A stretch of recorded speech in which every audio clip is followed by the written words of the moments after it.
Good morning. I'm Professor François Noudelmann at the Department of French Literature, Thought and Culture at NYU and Director of La Maison Française. Welcome to 90 Degrees of Deguy. We wanted to celebrate Michel Deguy's birthday in New York City and to organize an event about his work. Because of the pandemic, we are condemned to do it remotely, but I'm glad that we have maintained it, and I deeply thank all participants and Michel himself for having been faithful to our desire to honor a great poet and through him, the French-speaking poetry. I will let my colleague and friend Robert Harvey, connoisseur and translator of Michel Deguy's works, present him, but let me just say that Michel is not only a poet who received the Goncourt Prize for Poetry this year, but also a philosopher and an intellectual committed in contemporary debates. He's the editor-in-chief of the Poesy Journal, which he has founded in 1977.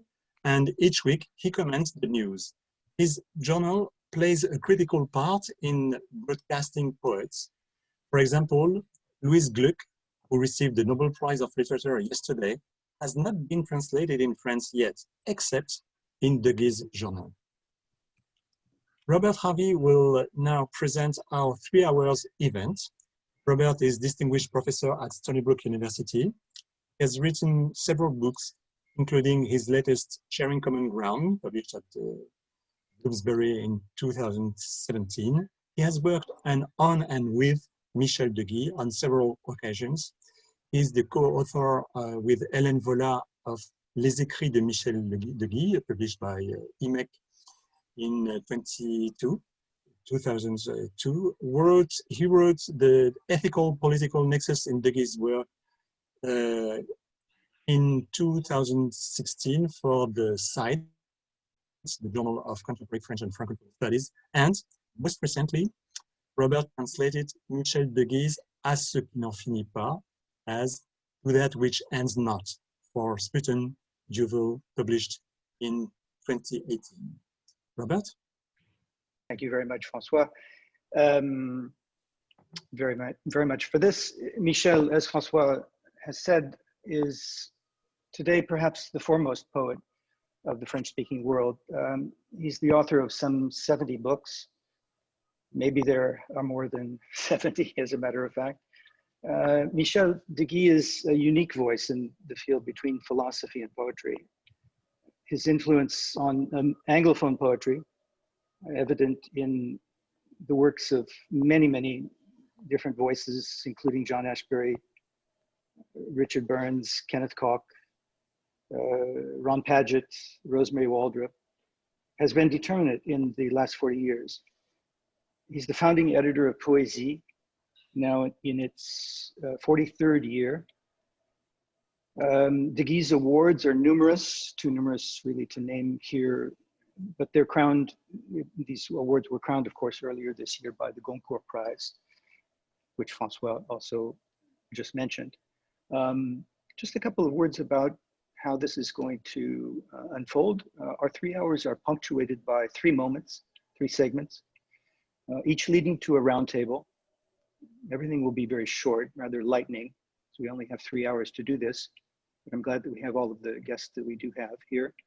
The last of these segments will be followed by some Q&A with the audience. At the top of each transition, I'll briefly introduce the players, then we'll get right into it. Our first moment, the first segment, is labeled Translation and Transmission. We bring 3 voices together to set one of the tones for this morning's celebration of Michel. Between these 3 and the first lightning roundtable, Michel Deguy will read 4 poems, and I will show the English language translations of those poems while Michel reads. And now I'll briefly introduce all 3 of the speakers for this first segment. The first of our speakers, who I'm glad to have met for the first time this morning, Teresa Villa-Ignacio, is Assistant Professor of French and Francophone Studies at Stonehill College.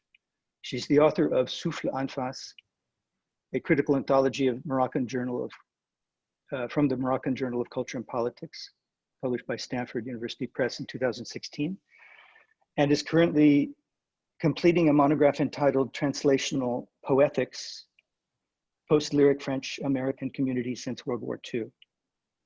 Christopher Elson is a professor at Dalhousie University in Nova Scotia, in the French department there.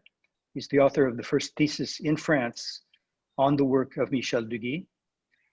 He's continued to work on Deguy's unfolding corpus in both scholarly studies and translations, notably in The Name of Friendship, Deguy, Derrida, and Salut, and in another title, which is A Man of Little Faith, translation of Deguy's work and an essay on Deguy. Finally, Pierre Joris is also with us, prolific translator and poet, just published Fox Trails, Tales, and Trots, poems and proses, Microliths, posthumous prose, the posthumous prose of Paul Celan, and A City Full of Voices, essays on the work of Robert Kelly.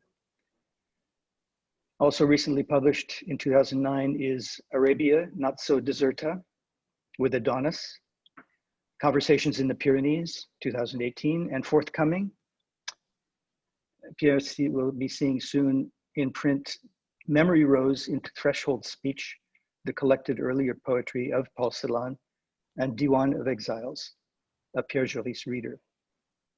So welcome all three of you, and Teresa, it's your turn. Thank you very much, Robert, and thank you to Robert and François for bringing us together today. I'm going to share a PowerPoint. Hopefully you will be able to see it. Presently. Can you see it? We do. No. Okay, great. Thank you. Okay, I'll go quickly.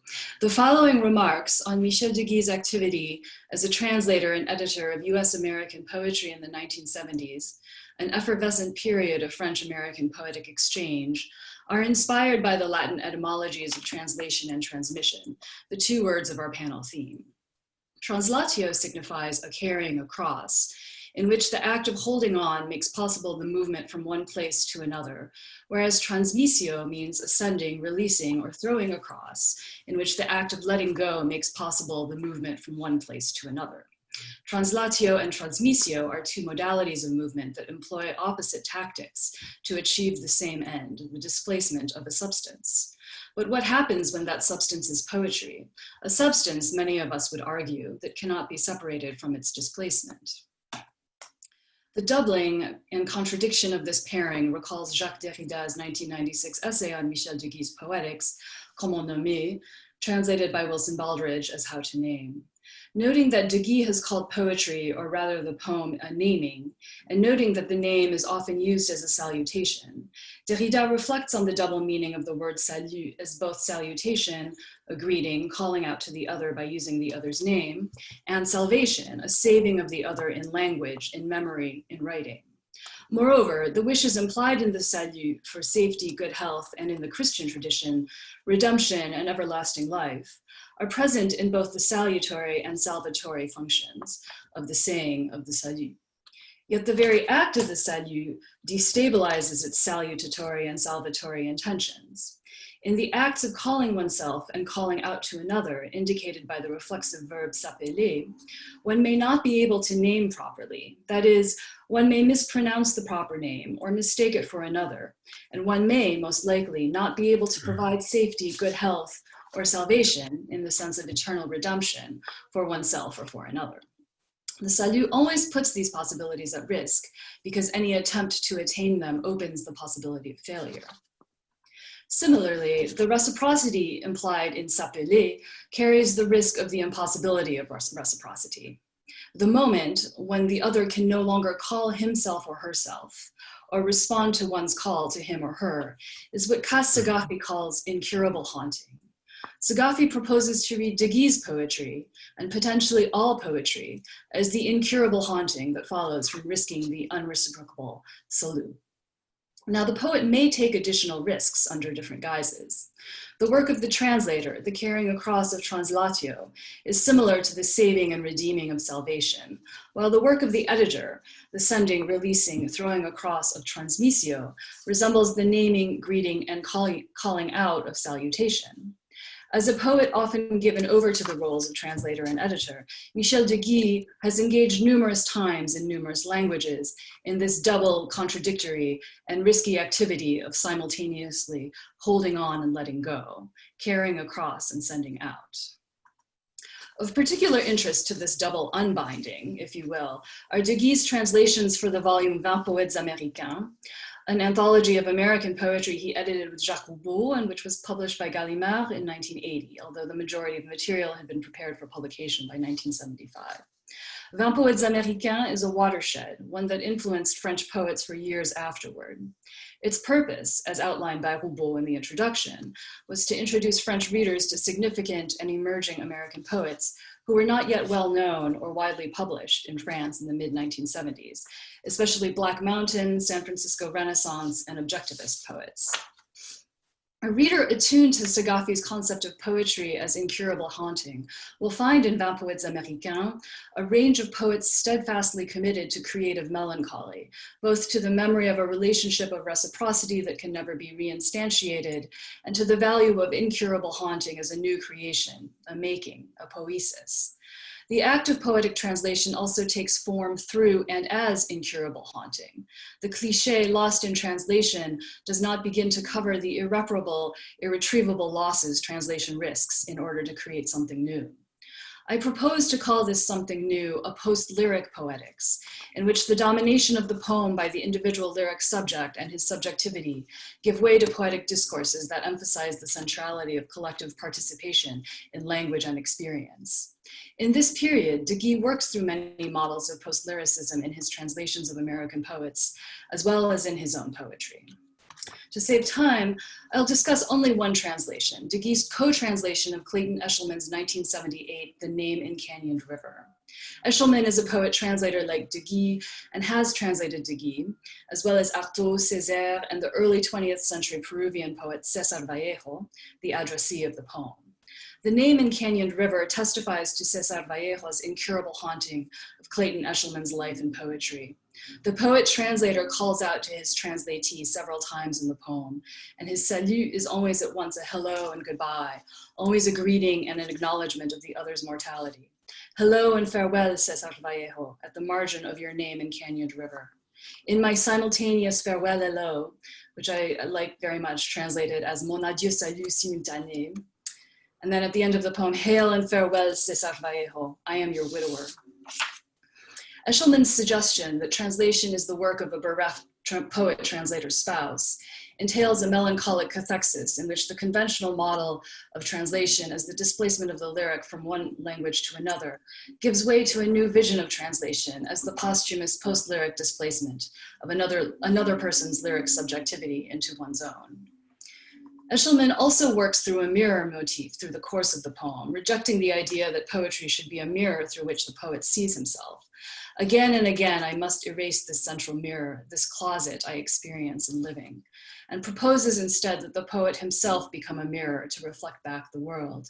This is why a person should want to live, to become a mirror, absorb, break, and be porous, then assimilate the mirror one has chosen, hold the essence of reflection as long as one can, then shake that dear prey, once one's master, as once big as a world, out of one's fingers.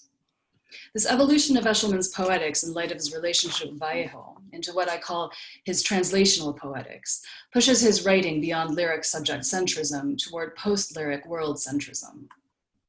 Deguy's own post-lyric translational poetics are especially visible in his sequence of poems entitled Made in USA, which appeared with the collection Jumelage in 1978. The poem To Christopher Middleton, written in Austin and Paris in June 1977, takes the introspection of the lyric literally to the letter, looking into the material interior of the poem to discover that the interstices between words and letters resemble an enormous exteriority, opening out into infinity. Poésie vous emmène au ralenti dans le détail verbeux, L'intervalle de mots entre les mots, le silence entre lettres à lever dès que possible, mais comment ne conduit plus au-dedans jusqu'à cette intensité pauvre agrandie d'erreur qui soit alors comme en dehors sans encombre. Énorme espace où n'est pas assuré le passage d'ici là. The poem to Nathaniel Tarn, written in various stages in London, New York, and Paris from 1970 to 1977, celebrates the planetary scale of this poet-anthropologist's post-lyricism.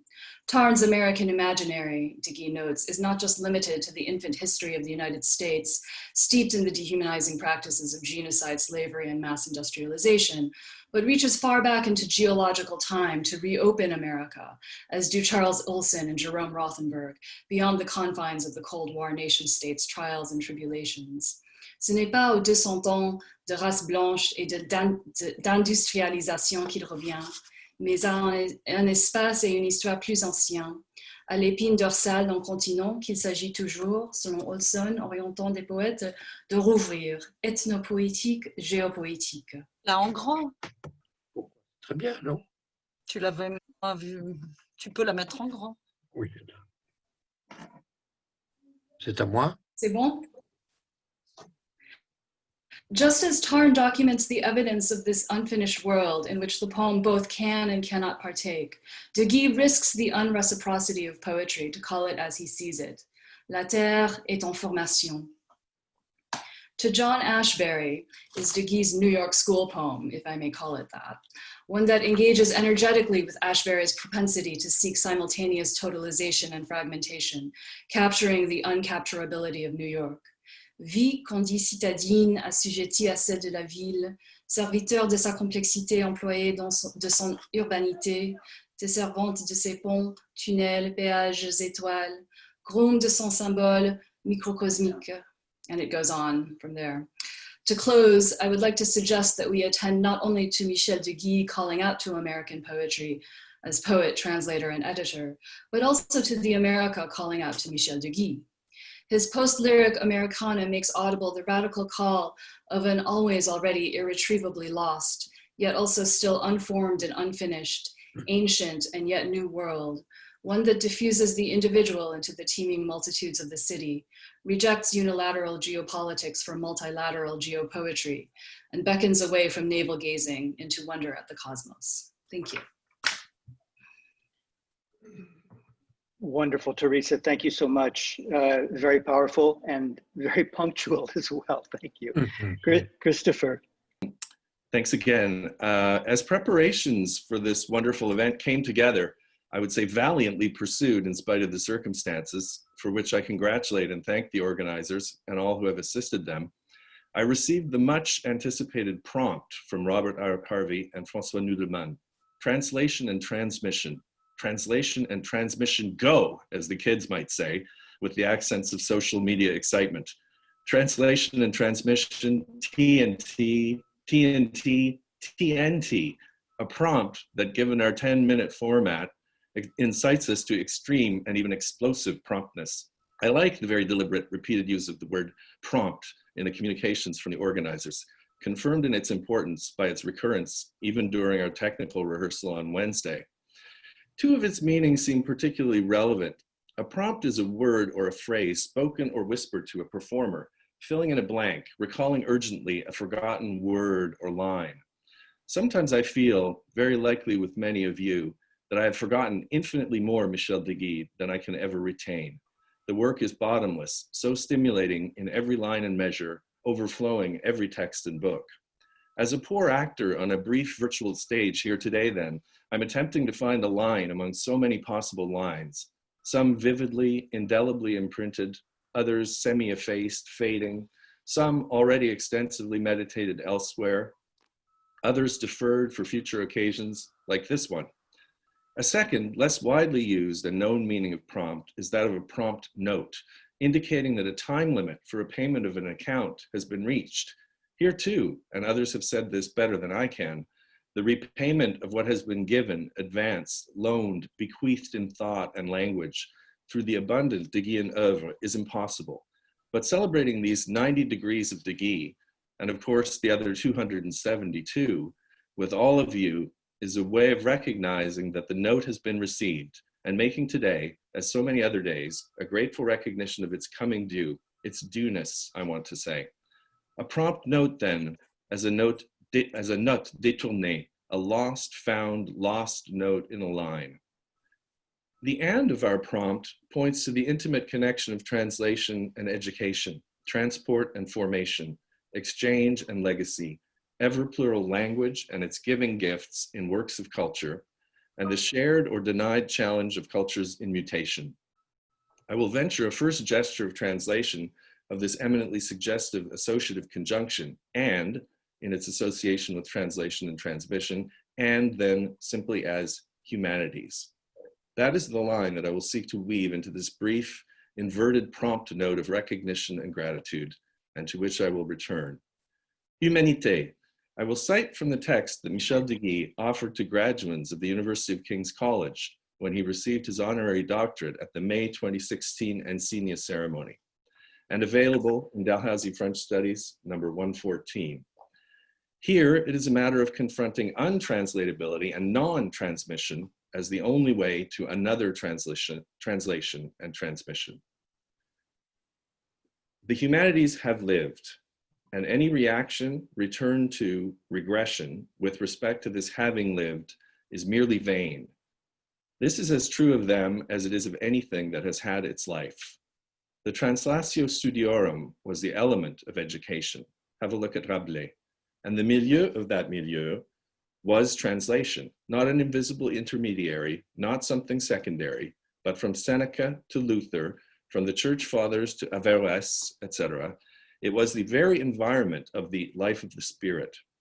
So then, translation, the becoming of translation, see the work of Barbara Cassin, is a question of life or death, the great postmodern task. Deguy continues, the question becomes how to transform while conserving in order to preserve, or how to conserve while transforming, how to change the past into its loss in the fashion of Dubélez's Antiquité. Into what can the translatio studiorum be translated?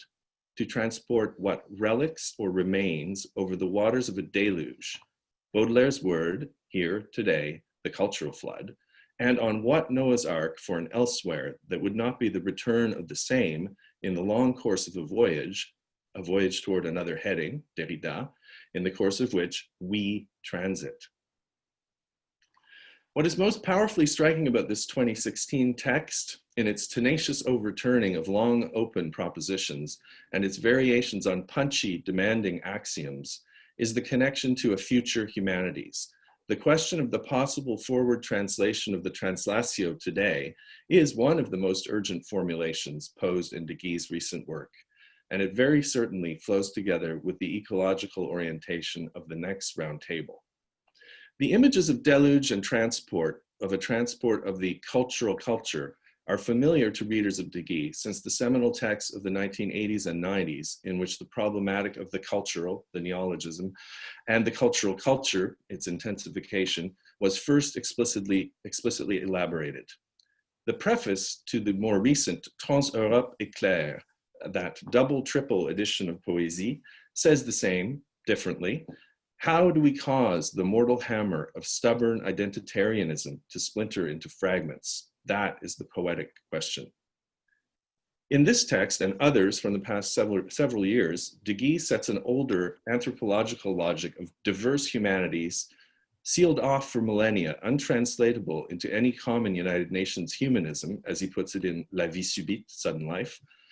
He puts them alongside the traditional Euro-American humanities, that milieu of the life of the mind and spirit, emergent from its Greek, Latin, Jewish source, regularly renascent and reformed, pushing hard to, against today's seeming dead ends, resistant to any simplistic optimism, seeking to extort a treasure, as is Deguy's wont and his way, that of a new humanities of translation and transmission, the translated translatio in his compelling turn, one pursued in an anhumanistic mode, since it is not principally a matter of man, but no less ontologophilic for that, seeking to secure the humanities of humanity, humanities in both senses, against the threat of its own entropic, geocidal, and homicidal haste. Si Barbara Cassin, says Deguy. In La Langue de l'Europe, her contribution to the burgeoning ensemble of text in Trans Europe Éclair, Cassin reflects upon the remarkable dictionary of untranslatables, lexicon of philosophy, noting succinctly of her project, my primary intention, neither globish nor ontological nationalism. I bring this non-Macronian neither nor, ni, to your attention as one possible paraphrase of Deguy's own overall perspective theory of translation and transmission in the era of the cultural. Didn't Jacques Derrida too spend much of his seminal 1996 essay, Comment nommer, How to Name, carefully establishing how Deguy's particular proximity to Heidegger never sees him succumb to the latter risk, thanks in considerable measure to Euro-Latinity in the person of Dante, considered early and decisively by the author of Acte and Figuration. So it is that 25 years since Le Poète que je cherche à être, 55 years since Acte, Deguy's situation as an irreducible, untranslatable French Dichterdenker, to recall Derrida's amicably compounded, interlingual and comely name, puts him right in the front line of the combat against feeble conceptions of literature communication, literature transparency, literature sharing, literature self-story. As Deguy put it to us at King's in 2016, everything finishes up in a painless, colorless multiculturalism in the ether of information and communication. This cultural destiny, terrifying for Deguy, is something which I take precious seconds to underline here for the many Anglophones present. Alerte au globish, for native English speakers too. In L'état de la désunion, que dire à l'UNESCO, State of the Disunion Address, What to Say to UNESCO, 2010, Deguy articulates a hope for une mondialisation du se traduire des pensées les unes devant les autres, a globalization of the translating one another of plural thoughts, all before each other, that would constitute what he calls a dialogue of languages through the works of art beneath the sign of poetry. But his acute vigilance with regard to the contemporary has him immediately expressed doubt about the possibility of obtaining the necessary acceptance of what is required for such a new beginning, and of the extreme difficulty in perceiving the mutation of humanity underway. He underlines the preferability for most of us of a nihil novi, of what he puts in La Vie Subite as the reassuring comme d'habitude, which I want to translate as same as it ever was, with a nod to the talking heads.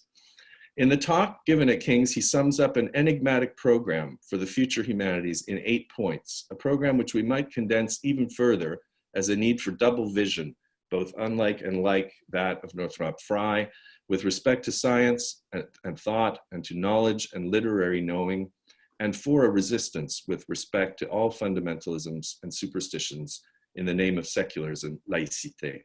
A question which we have no time to treat here, but that is fundamental, would be how does this new humanities connect to the emphasis in text, at least since A Man of Little Faith, that is placed upon an apophatic universalism, the common nothing that is foundational to Deguy's beautiful desire for justice and optimal tolerance.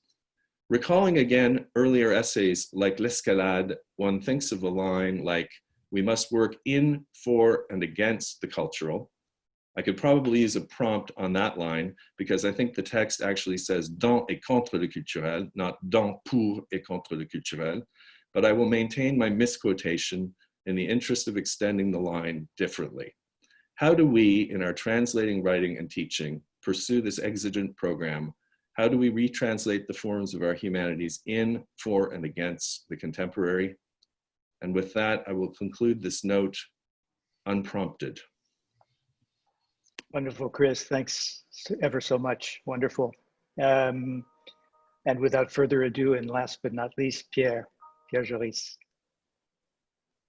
Good morning, and thank you for making me part of this celebration. So quickly here, 10 points in 10 minutes on and for Michel Deguy.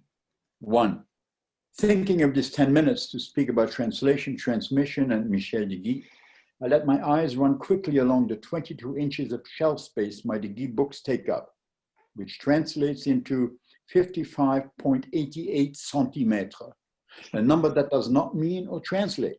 And maybe here we're already in the middle of the mess or problem. We can more or less accurately translate a metric number into an imperial one, but the result will be unreadable, exactly because that total scientific accuracy erases our cultural eye.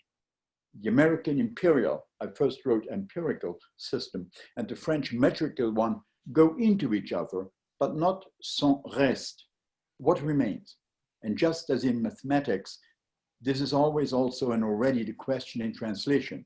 What remains and what is added, and do they enrich or cancel each other? 2, back to the bookshelf. I stopped at one title, which I took down and opened.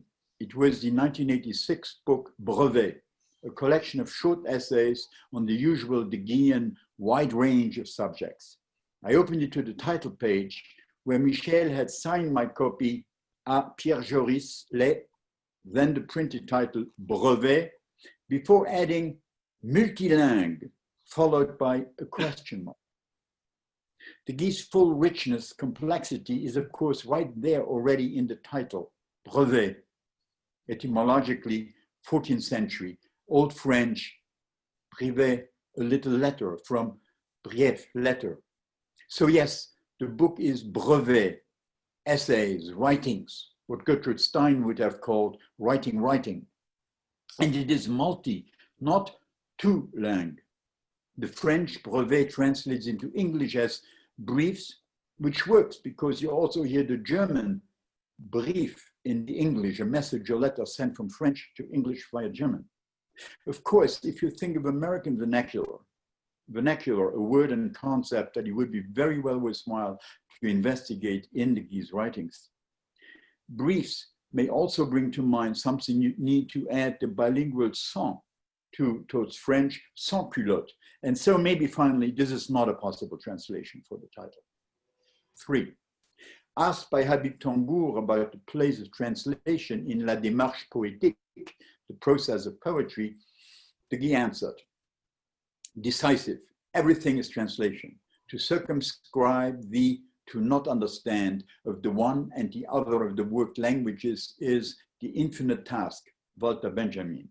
The language is perfect in that several, which Mallarmé does not say, try through their works offered to everyone to change the reciprocal deafness of the languages, the not understanding each other in the general misunderstanding of the parler, to respect the Saussurean distinction between language and speech, not into one globish desesperanto, but into an active truth. End of quote. Now, my automatic speech into text translator on my Mac had immediately translated this last word as truth, i.e. TH, rather than CE. 4, no time to develop this thought this morning, but I have a strong sense that Michel Deguy's Comme is core to thinking about translation. I could see it as further proof of my assertion that everything is translation. Comme goes both ways, all the way. 5, the lesson of translation. Tout est toujours à refaire. Everything always has to be redone. A lesson that once learned, we can apply to writing too, because as everything and as writing too is translation, it too needs to be redone again and again. Odysseus isn't really the teller or writer. It is Penelope who does and undoes and redoes the work of telling the day while undoing it at night and retelling the night and the day the next morning at her loom. Again and again. Repetition, thus again. Un gain, untranslatable English pun. 6, we have said the same thing in different languages on different continents at different times. I repeat what I think is the core injunction in my, whose words, whose language. Now, poetry is untranslatable, therefore we have to translate it. 7, Michel Deguy sensed that some translations ne passent pas, do not pass, when they want to, as he says, write German in French. Makes me somewhat uneasy, in that it contradicts my own Hölderlinian sense that you have to try to write for him, Hölderlin, and as he said, Greek in German. And for me, in relation to my Celan translations, German in English. Michel says that this is strictly impossible.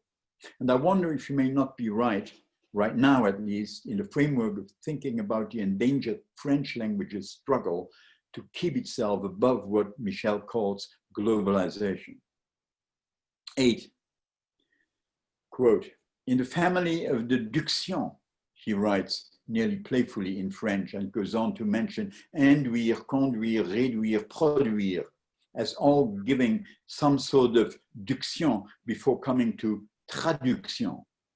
Now in American, we have translation, and of course, lation and diction are allied terms concerning moving something from there or elsewhere. But as I read diction and try to translate it in my American sound sense, I couldn't help but suddenly come up with duct tape as somehow a useful possible duction.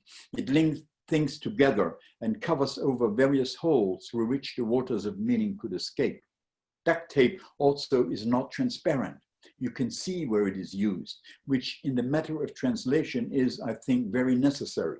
Translation must not act as if it were invisible, as if a given translation was, as if written in this language, that worst of critical embalments possible. But if we don't translate, but read diction in English as duction, we get to a fascinating further possibility. Quote, adduction is an eye movement involving only one eye, as in maybe one eye on one language, the other on the other. 9, one eye on one language, the other on the other. But that would mean that only 2 languages are ever in play when we translate, which I think is wrong. Any given language will be ghosted by one or several other languages, as I've tried to show writing about the work of my and Michel's good friends Habib Tangour and Abdulwahab Medeb. My take from this is that language, in order to be language and not dialect, has to open up and welcome other languages, works through translation and exchange with each other. French is a great language because you can translate Shakespeare into it. English because you can take Proust into it. 10, translation is hospitality. Berman, Derrida, Deguy. And thus, final note, what we need now in English is to be hospitable to Michel Deguy. We need at least 10 of his 90 books to be translated into English, poetry and essays. Here, to close my translation of me, is Michel's March 2020 poem on coronavirus, which I translated and published on my blog. And that so happily ends in a nearly translatable pun, a rare event, as the Greek root kynikos, dog-like, of French and English cynicism, is undermined by Michel, translated in French towards cynisme, itself translatable into cyni or cynocism, echoing cynology, and their root cyno, going back to late Latin and Greek to Arabic sin, which may derive from Qin, as in the Qin dynasty, thus bringing it all back home to where it started. The world is round indeed. Coronation. The coronavirus, already a hemistiche. The epigram can cadence. Contamination comes down the contamines. Your confines, my confines, confine themselves. But our confines overwhelm confinement. We contaminates itself. I hear the economy shrink in the purse exchanges. 10 million Chinese will have lost face. Masks and videos glare and face off. Fat Trump has tweeted, no virus in the States. Putin has put God back in the Constitution. Le Pen with a rusty key locks the borders. Her buddy Boris as Victoria Buffoon repaints his city as Singapore on Thames. The cruises unquarantined themselves, docked as co-virus. Venice saved from Les Vaux. The Greens, so satisfied before the elections, are disconcerted. The movie plays globalization backward. The blue sky blues up again in Beijing. The Parisian pedestrian scooters his spleen. 6 million Lombards and 631 dead. 80,929 for Xi and more than 3,000 dead. 1784 hexagonals and only 33 dead. The word recognition has lost its good sense, leaving Levinas retracing the DNA. Globalization and pandemic meet and won't leave each other again. The migrants will die, and coronavirus, the Libyan smugglers raise the bidding. But don't you worry, sweetie. It's all going to start up again. Emperor Xi unmasks his cynicism. Merci, Michel, and many happy returns. Wonderful, Pierre. Wonderful. Thank you. Thank you so much for that gift, and gift for Michel as well. So while Michel reads these poems, I'm going to share the screen here. Attends, so je voudrais te dire un mot maintenant. Oui, vas-y, Michel. Entendez? Oui, vas-y. On t'entend. Je commence par ceci. Je vous remercie extraordinairement. Non, je trouve ça magnifique ce que je viens d'entendre en plus de tous les amis, Christopher, Pierre, etc., renouvellent leur accueil et je suis complètement bouleversé. J'ajoute que j'ai commencé à aller aux États-Unis, c'est-à-dire à New York, pour commencer en 1966 et que c'est la première année où je n'y vais pas. Bon, alors, je vais commencer par ça. Et maintenant, je remercie maintenant, à ce moment précis, Clayton et Shulman, bien entendu, parce que les poèmes dont on va lire quelques-uns ont été traduits par Clayton il y a pas mal de temps, avec aidé d'ailleurs à l'époque par Kennescock, un peu par John aussi, etc. Et c'est sous un titre bizarre, Given Giving. Mon titre à moi, c'était plutôt Donnant, Donnant, mais enfin bon, peu importe. Et ce que je remarque aussi, je fais une toute petite remarque là-dessus, c'est que je vais lire des poèmes qui sont des poèmes en prose, ou des prosèmes. C'est-à-dire que, alors que maintenant et de plus en plus, je tends à distinguer, à revenir à, disons, un poème à ligne, c'est-à-dire au vers, et etc., etc. Donc là, je vais vous lire des prosèmes rapidement. Bon, alors, voix du paléontologue. J'apprends à mourir parmi les fossiles, la toile des vestiges devant les yeux, maintenant moulée et debout. Ah, pardon. Je disais ça. Oui, non, vas-y, Michel. Je ne défilerai pas. Vas-y. D'accord. Alors, je suis venu creuser ma fosse, mêler mes os, et déjà l'urine est longue, le cheveu et l'excrément difficile à nommer dans la poudre. Je suis venu accepter de mourir et tendre un drap funéraire sur la mort terriblement éloignée, filet pour remonter des millions d'années. Je peux m'allonger ici, périr et déjà morceler un corps, semé de poils et de fines écailles et de déjections mal aimées, un énorme et paisible cimetière, moi le paléon. Je me fais fibrile, éclat, diamine, spatule, étamine, escarbille, je rentre dans le sol, moriturescent parmi. Je rêve à Purgatorius, j'accepte, non par démence qui fait un fracas pour disparaître, ou massacreur mental, mais je me suis fait humble, j'admire Erectus, habilis. Comme un cortège de morts, des funérailles de campagne, espoir, Zapata, notre cohorte se répand, mort populaire, effective, coulée du testament de cendres, dépecée, se disperse, se dépiaute, félise. Je disperse mes cendres. La résurrection eut lieu de naissance. Alors la vie, ascétiquement et passage de cette deuxième vie de René, combien de fois reprise, à une mort dernière où s'achève le cycle de métempsychose, des avatars conduits à cette acceptation. Encore un, I'll read the English quickly, since I can't show both at the same time. Just very quickly. Voice of the paleontologist. I learned how to die among the fossils. The canvas of vestiges before our eyes, now molded and on end, like a standard, the comings and goings of 800,000 years. I came here to dig my own pit, to mix my bones, and already my urine and nails, hair and the excrement difficult to name with the powder.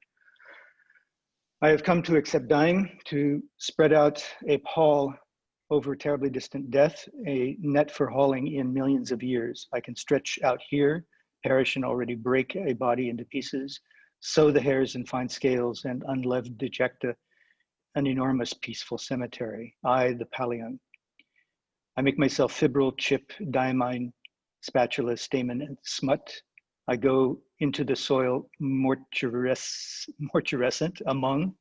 I dream of purgatorius.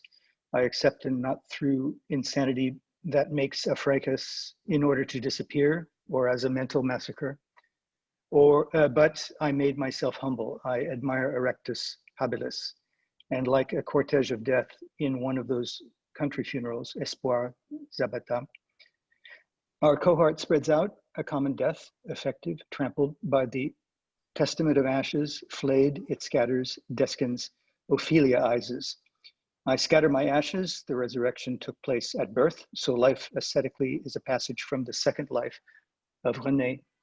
How many times recovered to a last death where the cycle of metempsychoses of avatars led to this acceptance is completed. Je lis un autre.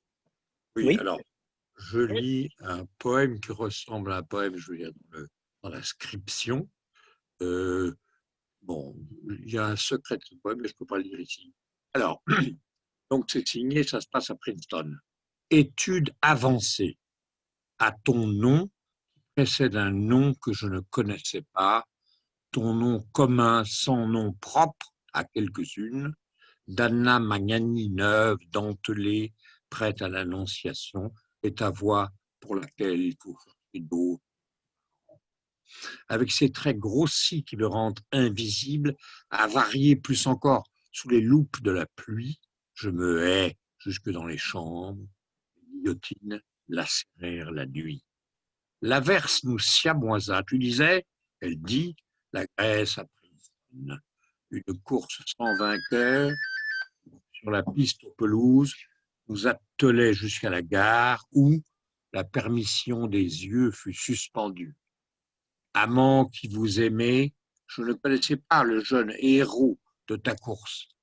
Là-bas, ici, j'ai déjà oublié ce qui va commencer. Tiens, j'observe qu'il y a une erreur. C'est pas là-bas, c'est là-bas, là-bas. Ah, Oui, c'est assez extraordinaire. Et d'ailleurs, dans ce livre, il y a pas mal de petites erreurs. Bon, alors encore un, si vous voulez, pour finir cette lecture un peu. Et alors, qu'est-ce que c'était? C'était. Tu voulais pas à la belle étoile N? Comment? Tu veux pas à la belle étoile N? C'est un peu long, non? Oui, ou l'un ou l'autre. On peut finir avec Air Poétique 166, si voilà, tu veux. Air Poétique 166, parce qu'il y a un quatrain, et non même deux. C'est sur l'écran, Michel, si tu veux. Ah, pardon. Alors, cela que boucle le chignon de la mer sur Aphrodite, déplie la double corée du Louvre, large comme deux femmes en une, en train de se tourner. Quelque chose qui n'est ni personnel, ni social, scellé en nous, mais par aucune censure politique. Désir d'ouvrage ressuscité par les belles œuvres psychopompes, aux livres, aux musées, que l'ouvroir de la nuit souvent nous délivre en leur donnant imminence de révélation à contre-monde, où la figure, comme Gès, ayant perdu le secret de l'anneau, s'efforce de réapparaître. Cela, silence et immobilité du Louvre, est confié à l'écriture poétique. Mais encore, c'est la vieille Déméter méconnaissable au foyer brillant des hommes qui échoue à tremper en secret l'enfant dans un bain de braise. Viticulieux. Souvent ici, à lui, à toi ou à moi, pétrifiés comme les nageoires au mollet d'une victoire grecque, vertige au bord du monde humide, il paraît désirable non moins de se taire. C'est à cela aussi que reconduit l'écriture, fuir à travers le réseau implacable qui relie les mots, les livres, les dates, le carnage des psychés et les phrases, les consciences des œuvres, redéboucher à l'embouchure du désert. Gigès invisible chacun, ayant perdu le secret de l'anneau, s'efforce de réapparaître par les dents. Okay, so Okay. I'm just going to put up the English for people to read, and I'd like to now invite maybe the four of you to mix your voices as you wish. Michel, Teresa, Pierre, and Chris, because we have about, it's short, but 5 or 10 minutes for you to react to each other's papers and what you've read and heard. Michel, maybe you'd like to speak first to the other papers. I mean, to speak first, but about what? About the papers you heard, about Teresa's paper, about Pierre, about Chris, or as you wish. Or Pierre, would you like to say something? Non. Écoutez, tout à l'heure, on va revenir sur certaines choses. À ce moment, dans 7 minutes, je suis absorbé par l'action de grâce et je vous écoute. D'accord, okay. Teresa, would you like to react a little bit to anything that you've heard from your colleagues? Yes, thank you both. It was wonderful. And thank you, Michel and Robert, for these wonderful readings. I'm particularly stuck on one of the things that Pierre said when you were ending your talk, you know, that English is a great language because of what we can translate into it.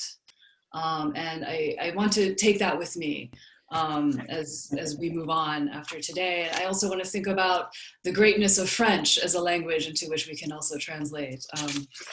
So that's, you know, and I think this is also connected to what Chris was saying about thinking about the future of the humanities through translation as well, right?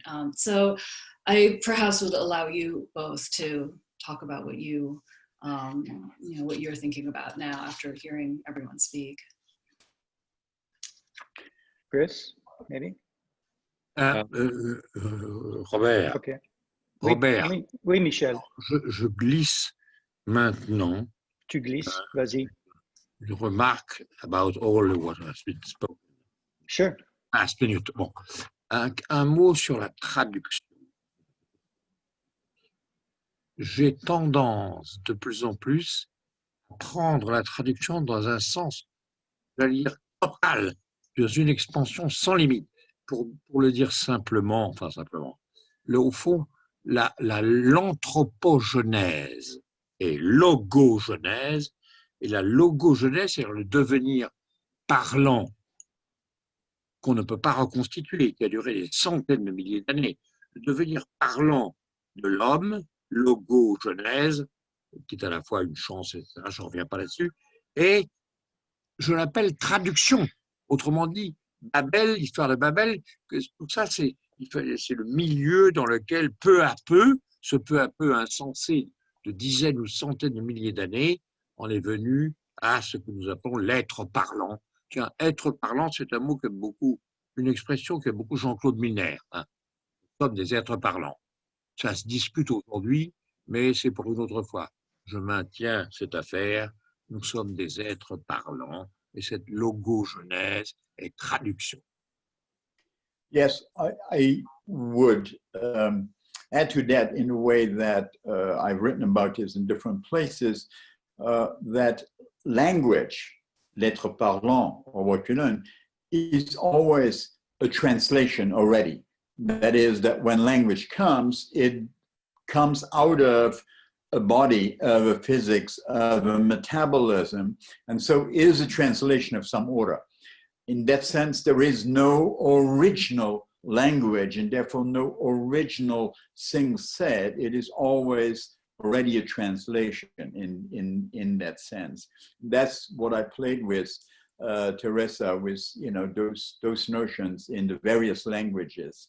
And I'm thinking more and more, and that with Parafid, we're out here in Montana looking at many birds and hearing sounds and voices and hearing native languages and various inflections. I also wonder, Nicole wondered, if a lot of our language learning did not come from those prehistoric moments of listening to the animals, so that there is an incorporation, there's translation into our vocal possibilities of things we heard first before we were able to speak. So in that sense, it is all translation.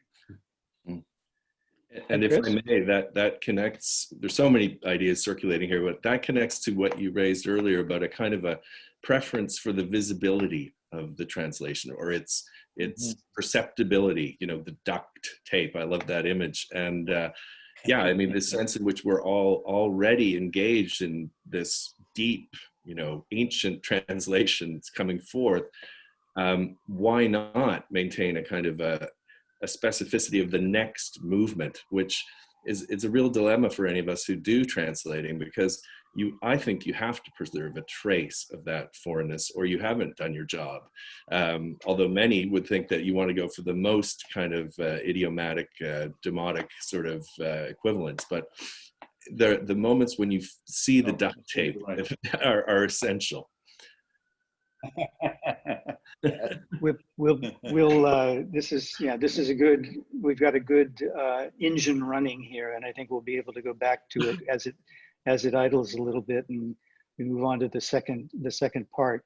Thank you all so much. For our second moment, we've assembled capacious terms: poetry, philosophy, ecology. I'm not sure that my intervention is going to do much justice to ecology, but we'll see what can be done. To speak to these, we have Denis Hollier first, then François Noudelmann, then myself. I've already been graciously introduced by François Noudelmann, so it's natural that I should say a few words, albeit brief, about him. François is a professor in the Department of French Literature, Thought and Culture at NYU and director of the Maison Française. François has numerous essays on philosophy and literature, out in print, of course, some translated into English. The Philosopher's Touch in particular is one of my favorites of recent ilk, but even more recently, Pensée avec les oreilles, with Max Malot, 2019, not translated yet, and just appeared maybe, I think, last week. Is that right, François? Tout autre Sartre, an altogether other Sartre would be the translation into English, appeared with Gallimard. As for Denis Hollier, we trust that those familiar with NYU will know him. He's been, I think, at NYU. I know he's been at NYU, but I don't know how many years exactly, probably about 25 years, as I recall. Neither. Is that about right, Denis? Yeah, Denis and I go back a very long ways, as Denis and I know well, back to Berkeley. So he needs, I think, little introduction. He's well known by myself and many other people. Sorry about the sirens. I don't have my silencing on my earphones. For any of you who don't know him, however, besides being an old friend of Michel Deguy's, he directed the Pléiade edition of Georges Bataille's works. He's the author of Politique de la prose, Sartre et l'an 40, which was translated as The Politics of Prose. And then I think the subtitle of that is completely untranslatable, the pun of l'an 40 and Sartre. I mean, the 1940s, I suppose, but that doesn't pick up the pun. He also is the author of Absent Without Leave, French Literature Under the Threat of War. He also recently co-edited Léris et compagnie for Gallimard. So I'll turn the mic over to you, Denis, first, and then François, and then I'll speak. Okay, Robert, thank you very much. And it's very nice to be here. And so I will, so first of all, I am sorry, I am going to speak French because I'll be close to text by Michel, and there are so many neologisms, and some of them I want to emphasize that it is really, how do you translate neologism? To translate one often would take a whole half hour. And I will start, I mean, essentially, I will talk about a book I just reread during the past days, and I am in some kind of slightly Platonician enthusiasm about that rereading. It is Le Tombeau de Du Bellay, which Michel published in '73. And I chose it because at the time I was myself living in Rome, and I remember very well the evening I spent with Michel there, and he gave me the book, and with a very nice inscription. And it's a book I read at the time, and since then I didn't reread it, but I often skimmed at it, sometimes when I was teaching 16th century literature. But rereading it gave it really a whole dimension, very, very impressive. And I would like to make a few kind of disjointed, maybe comments about it. First of all, it allowed me to rethink about a theme that appears very often in Michel's writing, which is the difference, which is the articulation of poetry and culture. Le différent, one should say, with Lyotard inflection. And the fact that all that is in that book, you don't always know if it is Du Bellay who is speaking or if it is the young Michel Deguy.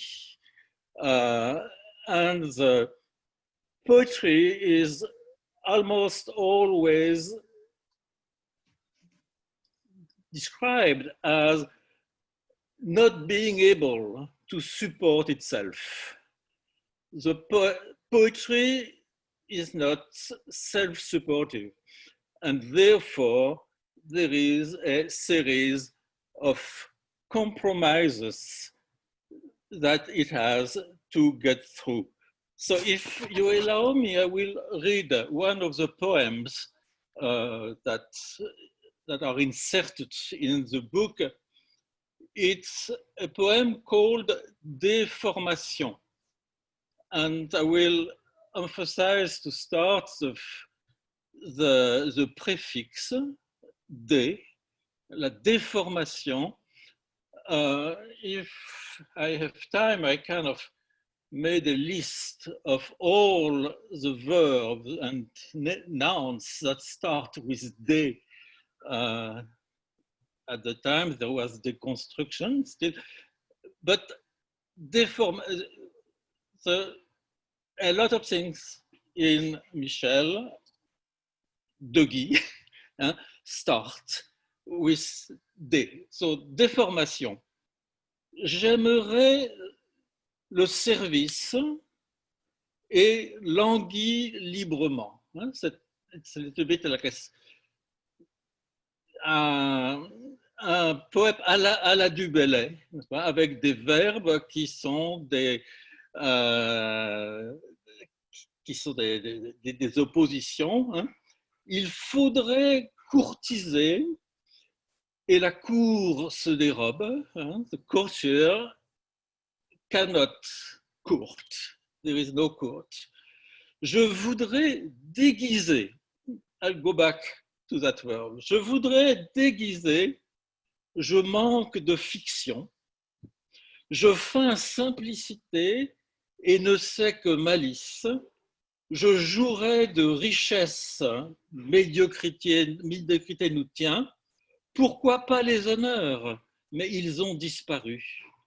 Je veux briser ma foi et me la faut produire. Je rêve de grands vices et la vertu m'asserve. Je cherche le délire et le sommeil me courbe, j'embrasse les ennuis et sans l'indifférence, j'aimerais discourir et la raison est vaine, j'ai le corps bien portant mais nous fuit le voyage. Et if I wanted to read the whole poem, that's also for the coming verse, j'aimerais qu'il y eut muse, on me fait enseigner. Ne suis-je pas, ... le plus chétif du monde. Donc, j'aimerais qu'il y eût muse, on me fait enseigner. Here is Vincennes appearing, and a whole period in the teaching of literature,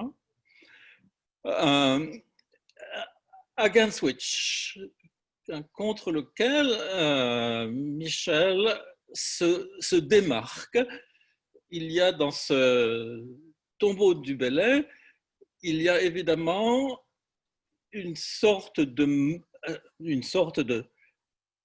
d'ironie et de polémique contre l'enseignement de la poésie et en particulier l'objectivation de l'objet poétique, de la création de la poésie comme objet. La poésie étant victime, précisément, de ce que Heidegger a décrit comme l'abandon de la chose et du monde pour le règne des objets. Contre quoi, c'est peut-être, il faut que je le retrouve, le premier néologisme que je voudrais commenter, si je le retrouve. Bon, il n'est pas à portée de ma main. Bon. Un mot bref sur le personnage de du Bellay. Un des thèmes également qui était important, si j'ose dire, dans le contexte de la théorie littéraire de l'époque, c'est évidemment le thème, le motif de la mort de l'auteur. L'article de Barthes date de 68. Et le du Bellay de Michel est plein de réflexions sur cette mort de l'auteur. En réintroduisant malgré tout un modèle biographique. Du Bellay est un poète qui a été pris dans le conflit entre la poésie, qui, comme je disais tout à l'heure, n'est pas, is not self-sufficient. On ne vit pas de la poésie. Ce n'est pas un métier, ce n'est pas un état, n'est-ce pas? Et du Bellay a dû, en quelque sorte, se professionnaliser dans la culture, dans la diplomatie, dans la politique, n'est-ce pas? Son voyage à Rome, les liens de famille avec les du Bellay. Et donc, la lecture de du Bellay est une lecture de ce déchirement entre la défense et illustration de la langue française et la vocation poétique, la contradiction entre ces deux tensions aboutit au mode du regret, comme, dans le fond, source véritable de la poésie. Je fais encore peut-être une autre petite remarque liée au néologisme, c'est que la Pléiade, d'une manière générale, et la défense et l'illustration de la langue française a pris comme thème presque majeur la question du néologisme, la question de l'invention du mot. Faire de la langue française une langue littéraire impliquait une invention lexicographique et énormément de mots ont été introduits dans le français écrit, dans ce contexte.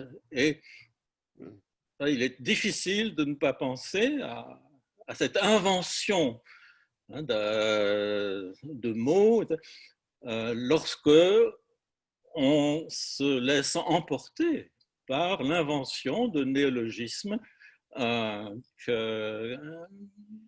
laquelle Michel, l'apport de Michel est gigantesque. Bon.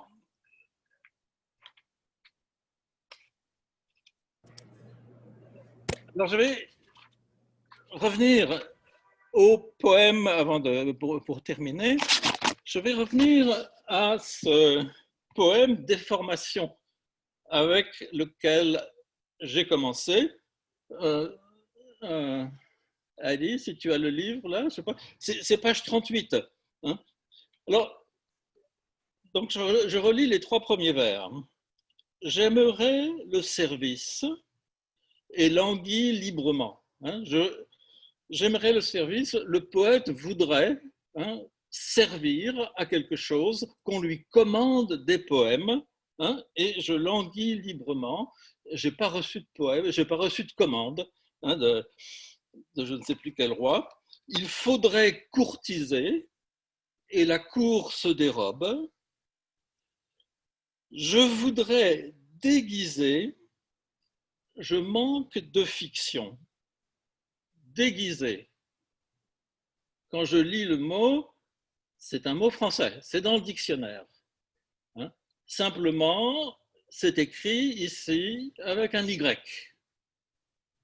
Hein. L'accent, oui, Adi, can you show it? Yeah, voilà.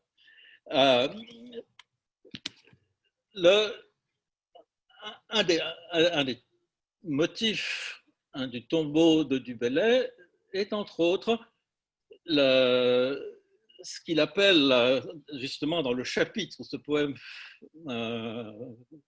figure, le double emploi des mots, le double emploi des poètes.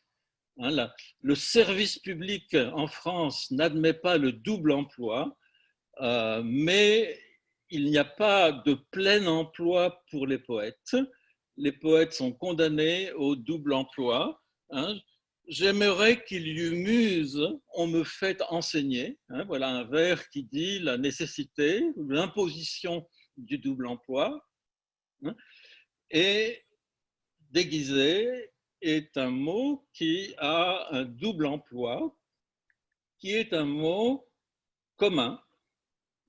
Et évidemment, pour ceux qui lisent au lieu de simplement écouter, c'est également un nom propre, encrypted. Alors, le motif, je reviendrai sur le motif du déguisement. Voilà.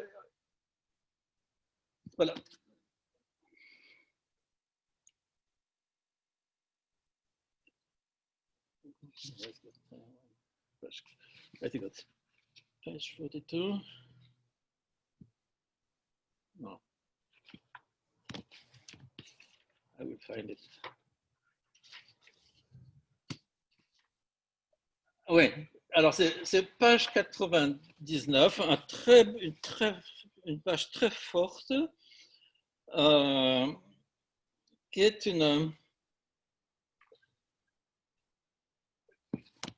est sur l'un des noms, l'une des destinataires, un nom féminin des poèmes de Du Bellay, qui est qui est Marguerite, mais je pense me tromper de passage. Voyez imprévu. Bon. Dans tous les cas, le fragment dont je voudrais parler, c'est autour du nom propre. Hein, et non plus cette fois-ci le nom du poète Deguy, mais le nom de la destinatrice, Marguerite, qui est elle aussi, au-delà de toute référence biographique hein, qu'on pourrait essayer de découvrir, c'est également un nom double, c'est également un nom commun. Et la dernière remarque là-dessus, c'est que cette inscription du nom propre dans la séquence des noms communs que constitue la phrase, que constitue le vers, que constitue le poème, est une manière, ce qui est important, c'est une manière de rendre commun le nom propre. Autrement dit, la manière dont Michel présente ça, c'est moins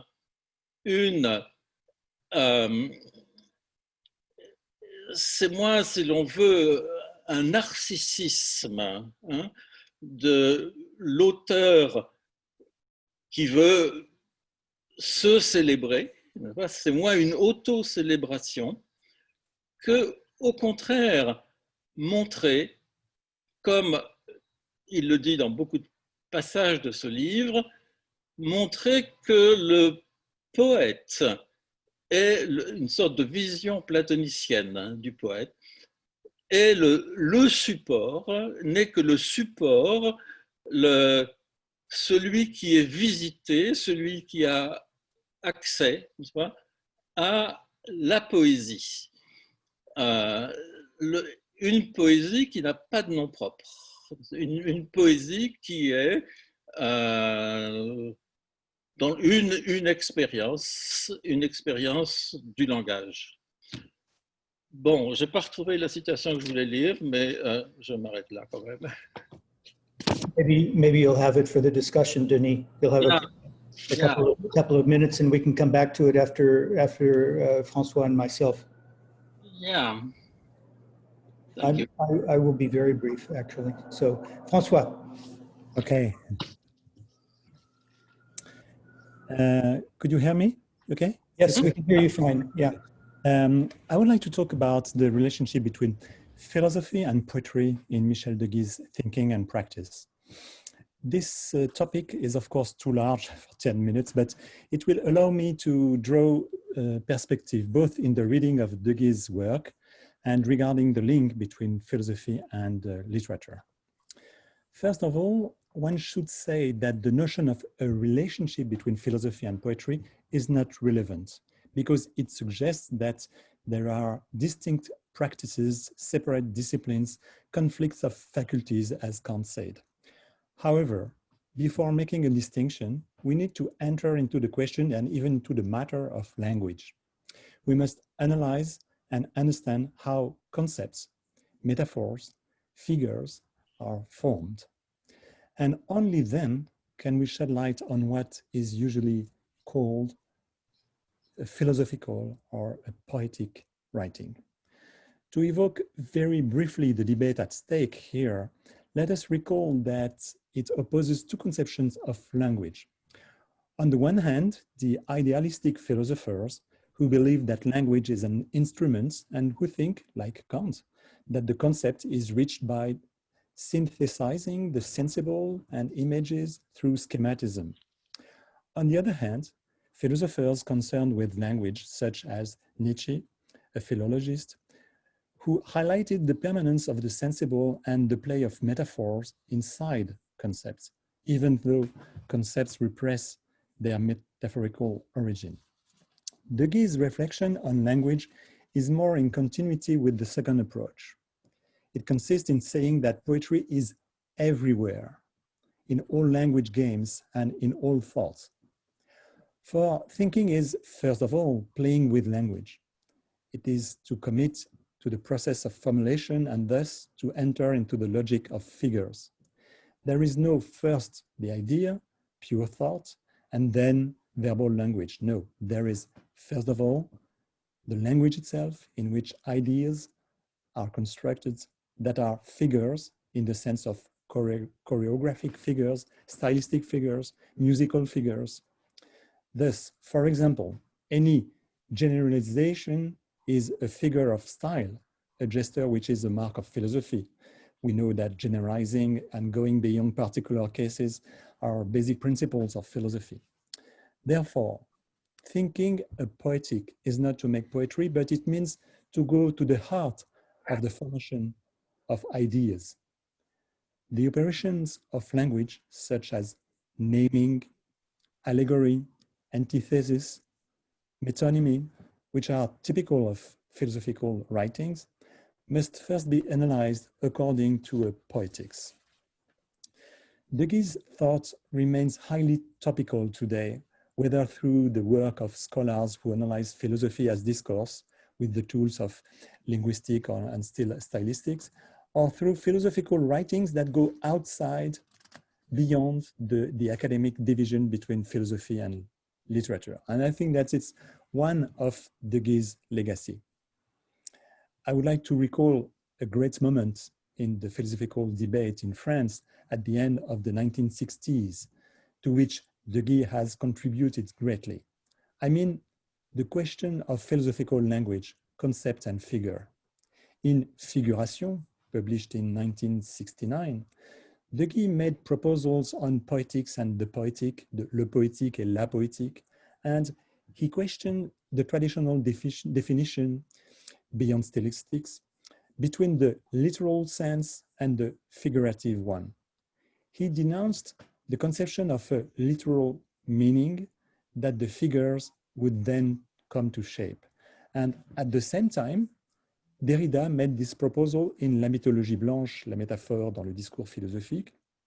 There, he deconstructed the distinction between the proper and the figurative, between concept and metaphor. At the same time, too, Hélène Cixous was writing essays in poetic language, and at the same time, Gérard Genette was embarking on a figurology. This intellectual moment reconfigured the relationship between philosophy and poetry, and it initiated new adjustments, and it definitively condemned the instrumentalism of philosophy, that is, its illusion of using language as an instrument of thought. It reminds us that to think is to think in language, to think in figures, to admit that thinking is choosing a set of figures. It is thinking as, according to an expression close to Wittgenstein, seeing as. Sorry for referring to Wittgenstein. It's a kind of provocation towards perhaps Deguy, who remains a fair Heideggerian. But I prefer not to repeat the too well-known philosophical discourse on poetry as an opening to the being, which has become an old tune. Even though Deguy is a great reader of Heidegger's text on Hölderlin, I would like to take a step aside the question of being and avoid the arguments on times of distress or man's dereliction. It is rather on this concern to think as that I would like to follow on. This reflection is indeed based on the figure of comparison that led Deguy to comment on the as and the like, le comme, the preposition of comparison.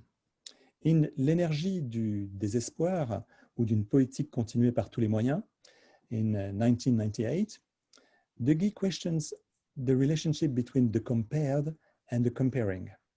Once again, he contests the primacy of the compared, as he did over the primacy of the literal sense. With a comparison, the relationship works in both directions. The comparing can come back to the compared. It can retroactively change the meaning of the compared. I quote Michel Deguy. Souvent, les termes peuvent échanger leur place de chaque côté du comme, comparant, comparés, substituables l'un à l'autre. L'un est comme l'autre. Ils font connaissance, présentés l'un à l'autre. The poet who makes a comparison is therefore a mediator, an introducer. He presents one to the other, one reality to another. You probably remember that Aristotle wrote in Poetics, I quote, "To metaphorize well is to see well the similar." This meant that the poet had the gift, according to Aristotle, in his own way, in a poetic way, of grasping the relationships between realities and of knowing intuitively, through image, to which classes of being these realities belong. He does, the poet, he does with metaphors and comparison what the philosopher does with concepts of reason. However, the as or the like by Deguy, both poet and philosopher, is rather a proposal that allows us to take realities out of their categories, out of their classes. He makes them meet. He invents a relationship. He initiates metamorphosis, which is the power of metaphor, according to the prefix meta. Through a poetic comparison, the poet suspends the belonging of things and beings to their categories. To be alike is not necessary to be the same, but it is a proposal of resemblance. It is the possibility of being similar as a possibility. That is to say, to do as if the two, compared and comparing, were the same. Here it is necessary to bring into play all the nuances, the shades, the 90 shades of Deguy that differentiate comme et pareil, or in German, als und wie, in English, as and like. And it is on the basis of this proposal on comparison that Deguy can go from poetry to philosophy and to think the as or the like regarding the possibility of a human community. It's indeed from a reflection on the figure, on comparison, that a philosophy of the common, du commun, can emerge. For this, we must understand the presence of the comme in le commun, comme un, as one, like one. And we are not this, it means that we are not the same in a pre-established transcendental unity, but as if we were one. Deguy, l'homme de peu de foi, the atheist, no longer counts on a third entity, whether it is a god or a concept, to unify particular beings. For the similar is a construction, a proposal. It is for this reason that Deguy quotes Baudelaire's expression at the end of the presentation of Les Fleurs du Mal, mon semblable, mon frère. But this brotherhood is not the Christian community founded on the divine speech. It has got rid of any paternal transcendence, God the Father. I quote again Deguy in L'Impair, published in 2000. Pour la fraternité, les frères doivent oublier le père. L'avenir de la fraternité passe par l'orphelinat. Brothers without a father must adopt each other. The word adoption contains option, that is, choosing to be comparable, similar, alike. In themselves, they have, these brothers, nothing in common, which means they have the nothing in common. Ils ont le rien en commun. From this emptiness, the construction of resemblance can manifest itself through a like that creates semblance. The semblance is not the resemblance. It is rather a suggestion, a chord, as one would say in music, to designate notes that will harmonize according to a harmonic mode. The comparison, therefore, is above all a suggestion to bring together more than the discovery of a preset resemblance. It is the opposite of the French proverb that says, qui se ressemble s'assemble, birds of a feather flock together.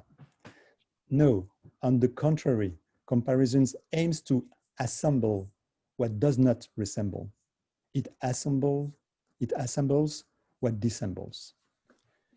In conclusion, the reason I have chosen to talk about comparison among the great repertoire of figures that Deguy comments on is that it's perhaps the most ordinary of figures and is also largely used in philosophical texts. And precisely Deguy's poetics leads us to read and understand it differently in these philosophical writings. But most of all, it allows us to tell Michel Deguy that we are assembled here and now, gathered around him today to form a kind of community, as if he were here, as if we were all around him in person in New York City, as we plan to celebrate his 90th birthday. And this as if, dear Michel, is also the comme un of our friendship for you.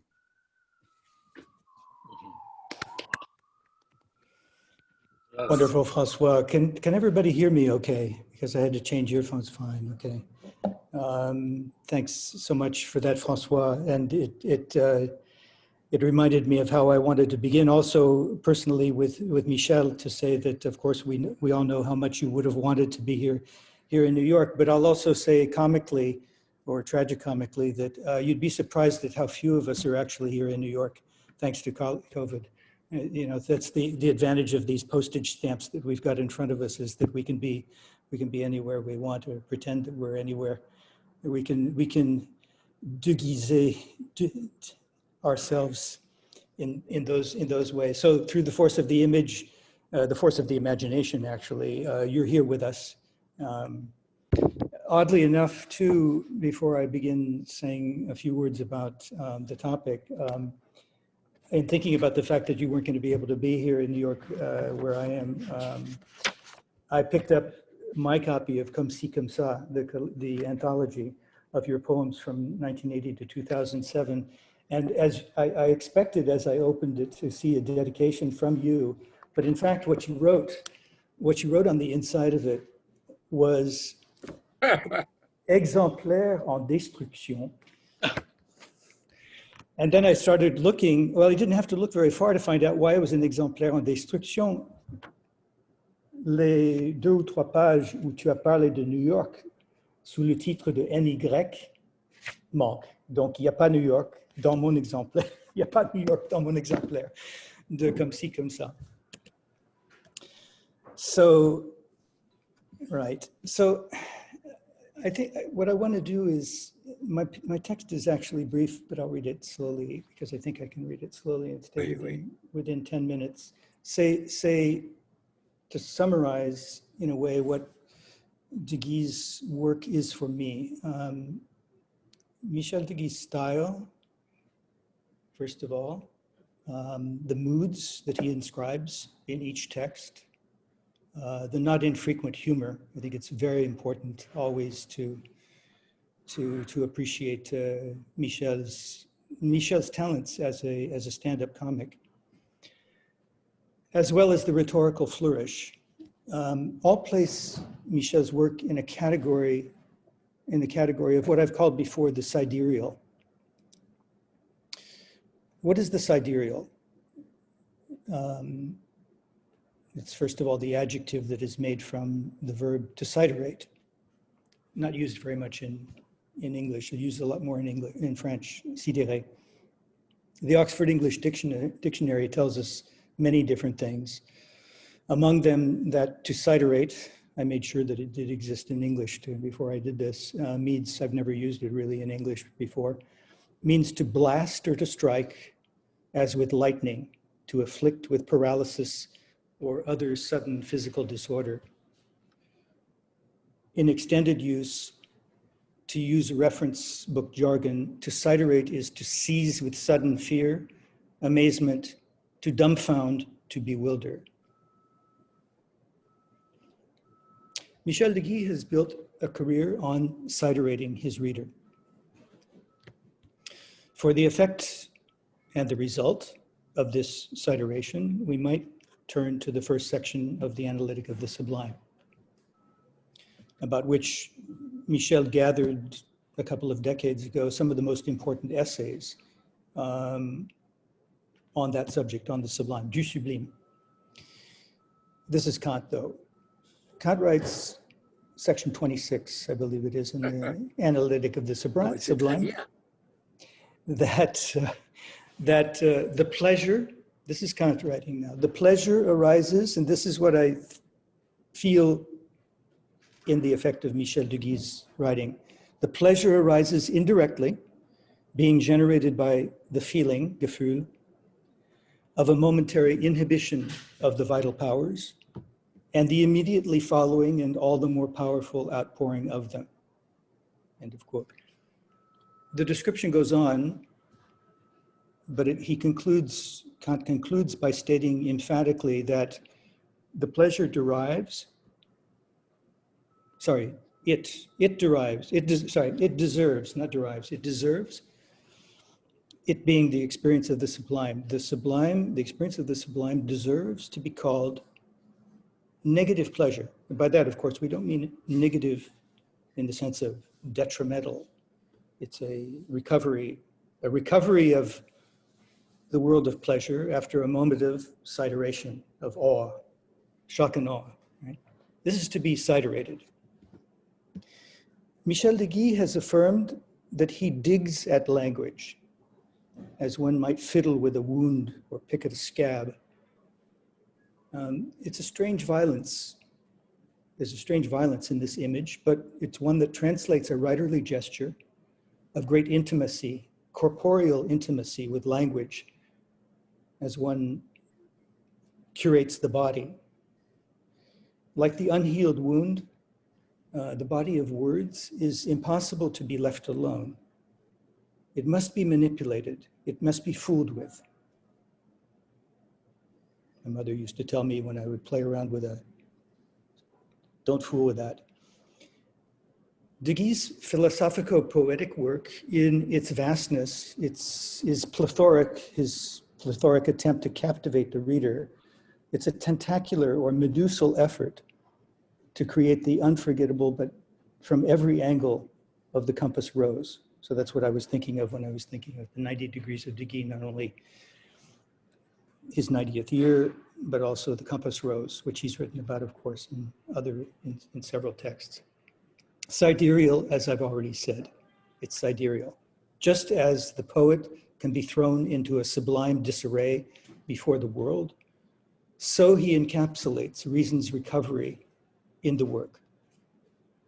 Deguy's manipulation, his trituration of language, results in endless ruptures and fusions into what the reader is invited, no doubt, for the purpose of doing.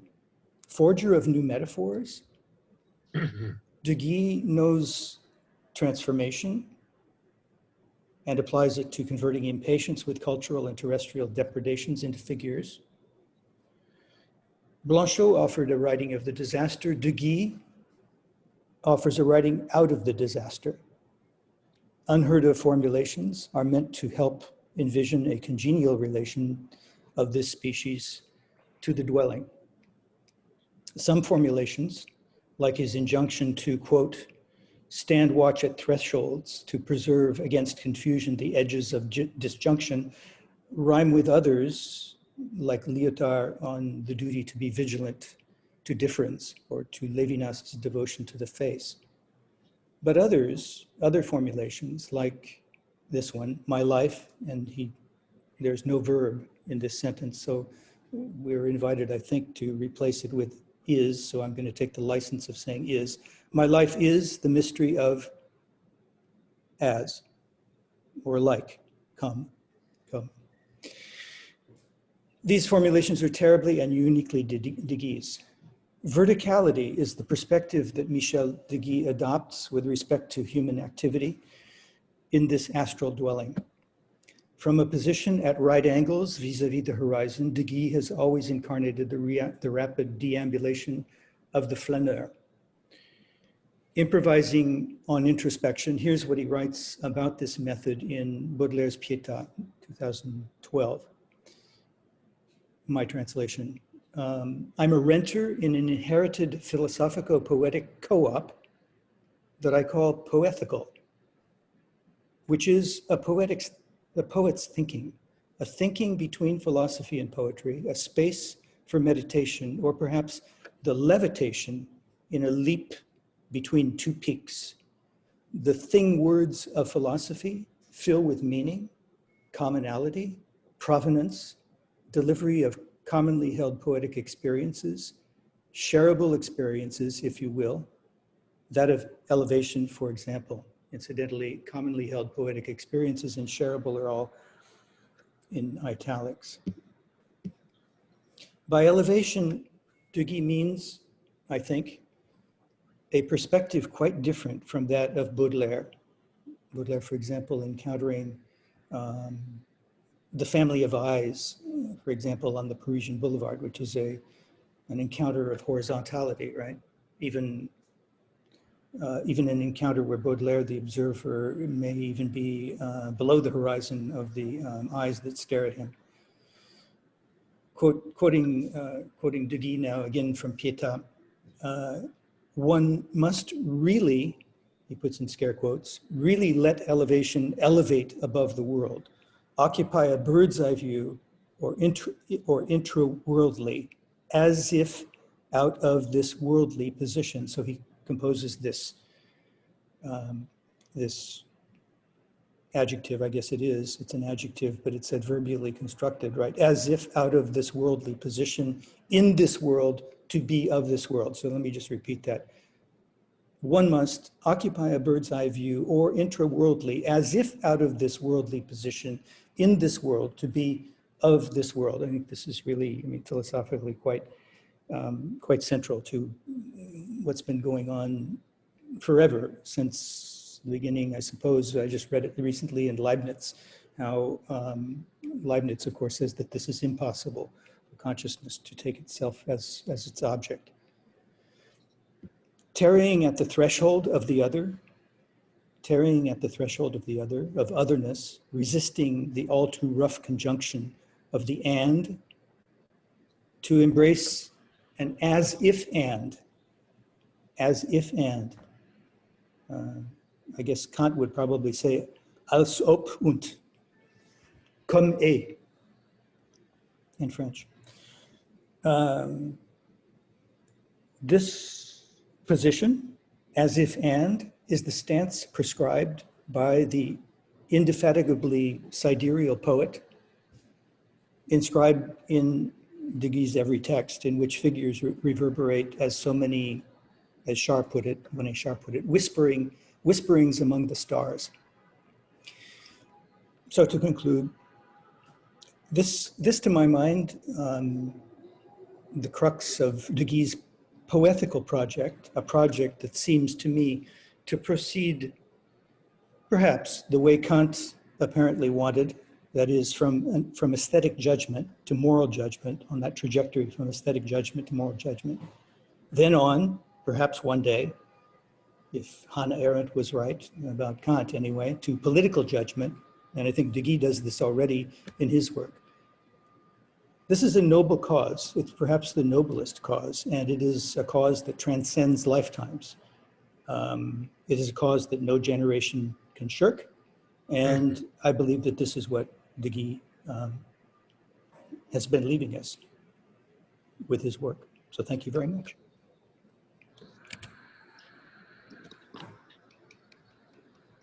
So we can shift gears now for a few minutes and turn this into a little discussion with Michel. We have a little bit of time before we switch to the third moment, which is the showing you a good part of the film Comme ci, comme ça. So, as you wish. François, Denis. Denis, did you find the quote, Denis? Yes, if you want it, I did, yeah.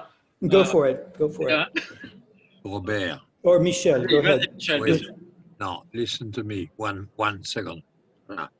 I will even listen to you for 2 seconds. Oui, oui. Because vous avez parlé de ce que je fais mieux que je ne le fais moi-même. Alors, tu comprends ce que je veux dire. Je suis simplement extrêmement touché, ça va extrêmement loin. Alors, il y a du comme dans l'être. Voilà, c'est une de mes manières de dire. Ou bien il faut comparer les incomparables. C'est-à-dire, c'est à l'intérieur de la poétique, être poéticien, ça veut dire aussi conceptualiser ou argumenter contre la poétique, disons les poétiques ordinaires, c'est-à-dire, une fois j'ai résumé d'une manière brutale en disant il n'y a pas de métaphore. Il n'y a pas de métaphore. Voilà. Et alors, on peut appeler ça métaphore sur eux, mais il n'y a pas de métaphore. Fondamentalement, c'est le schématisme dont vous avez parlé, et donc je ne veux pas reparler maintenant, mais je suis extrêmement, comment dire, éclairé aussi par tout ce que vous dites sur mon éclairage, ma clairvoyance.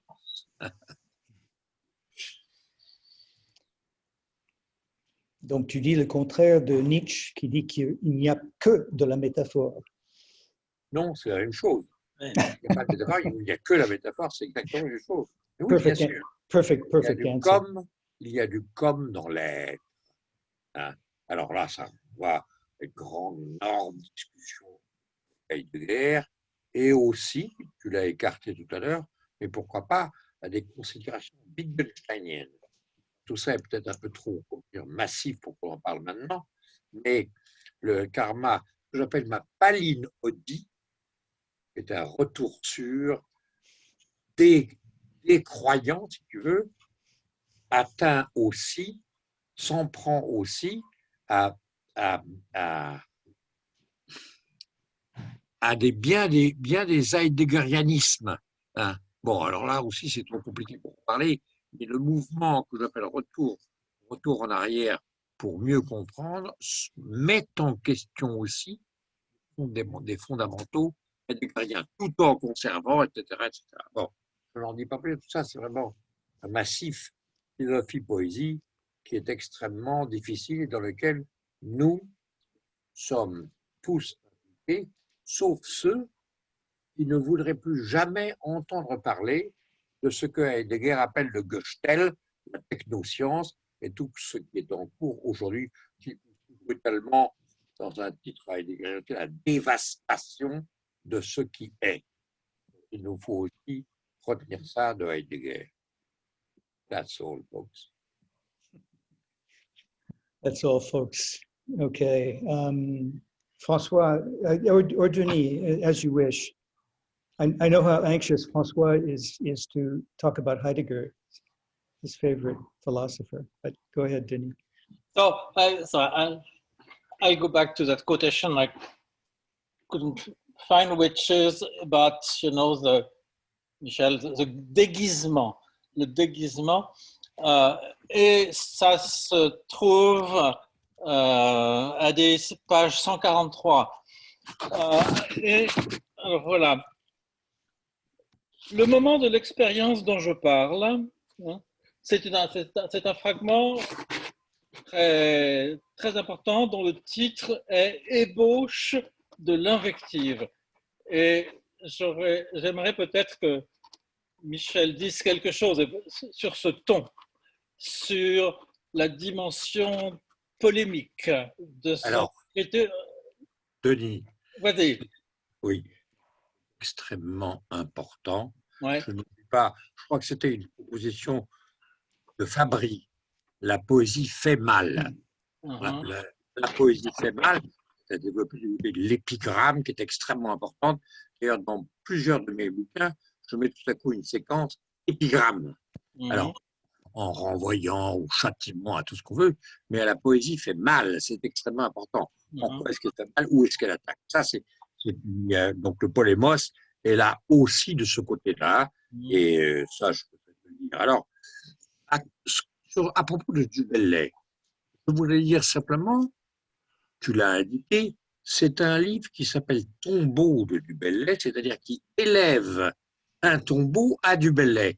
Autrement dit, qui associe, qui met ensemble des on va dire, des analyses littératurologiques, le regret, etc., mais qui veut élever un tombeau. Et sur les faces du tombeau, il met des poèmes à du Bellay.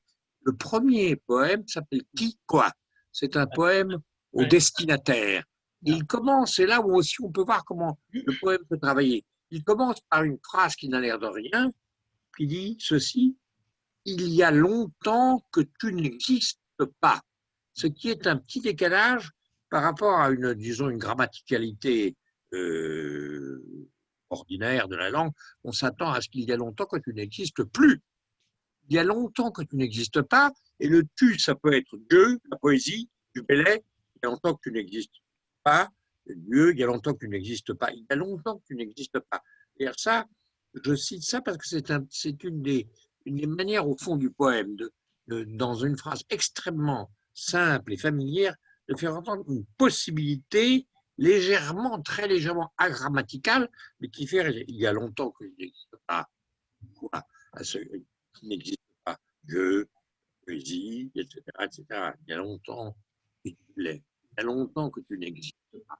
C'est le début du livre et du poème Qui, quoi, qui est un poème au destinataire.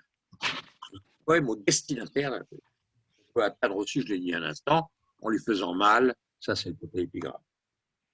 OK.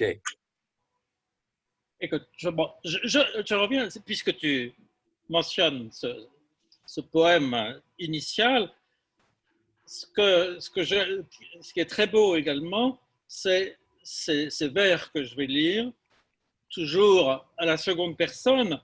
Je t'aime en te perdant pour perdre ce moi qui refuse d'être des nôtres, entraîné de poupe.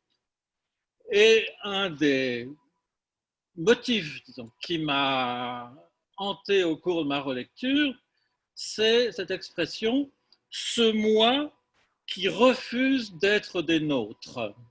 Oui. C'est le moi pascalien, qui était le moi haïssable, qui refuse d'être l'autre. Mais maintenant, je dirais pour notre époque, le moi, si Pascal était là, il dirait le moi est haïssant.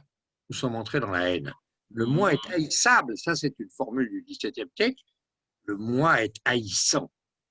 On mettrait encore plus sur cette formule. Mais là, toujours ce poème, ce qui quoi, qui est splendide, justement, refuse de faire la différence entre haine et amour.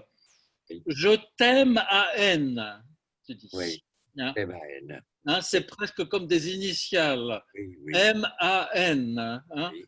On se demande ce qui est codé derrière ça. Hein? Donc, oui, le haïssable. Oui. Si je me rappelle bien, je fais passer aussi dans ce poème, j'ai plus sous les yeux, un petit passage du credo, la prière. Oui, dos à dos.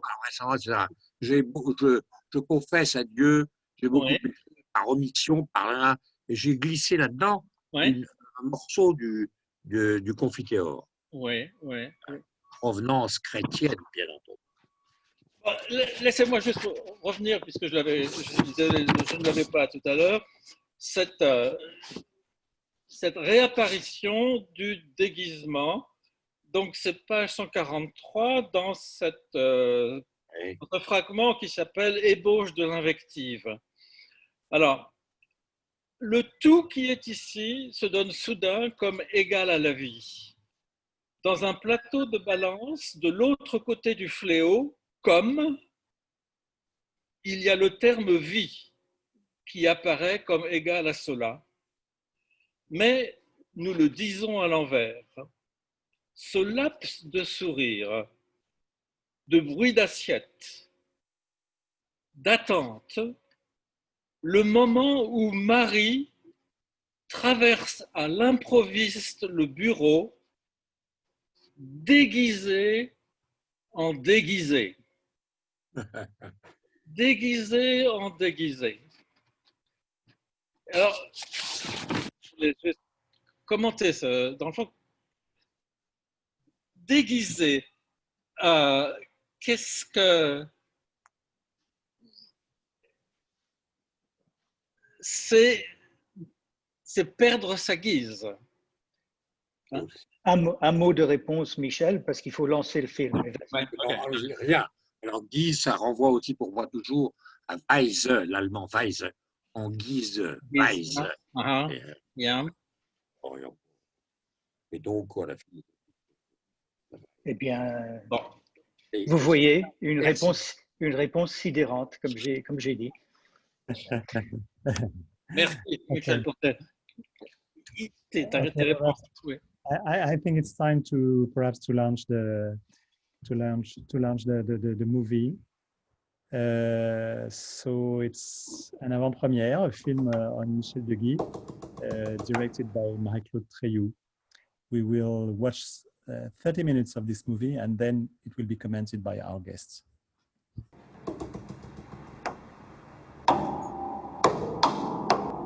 And we have a full screen.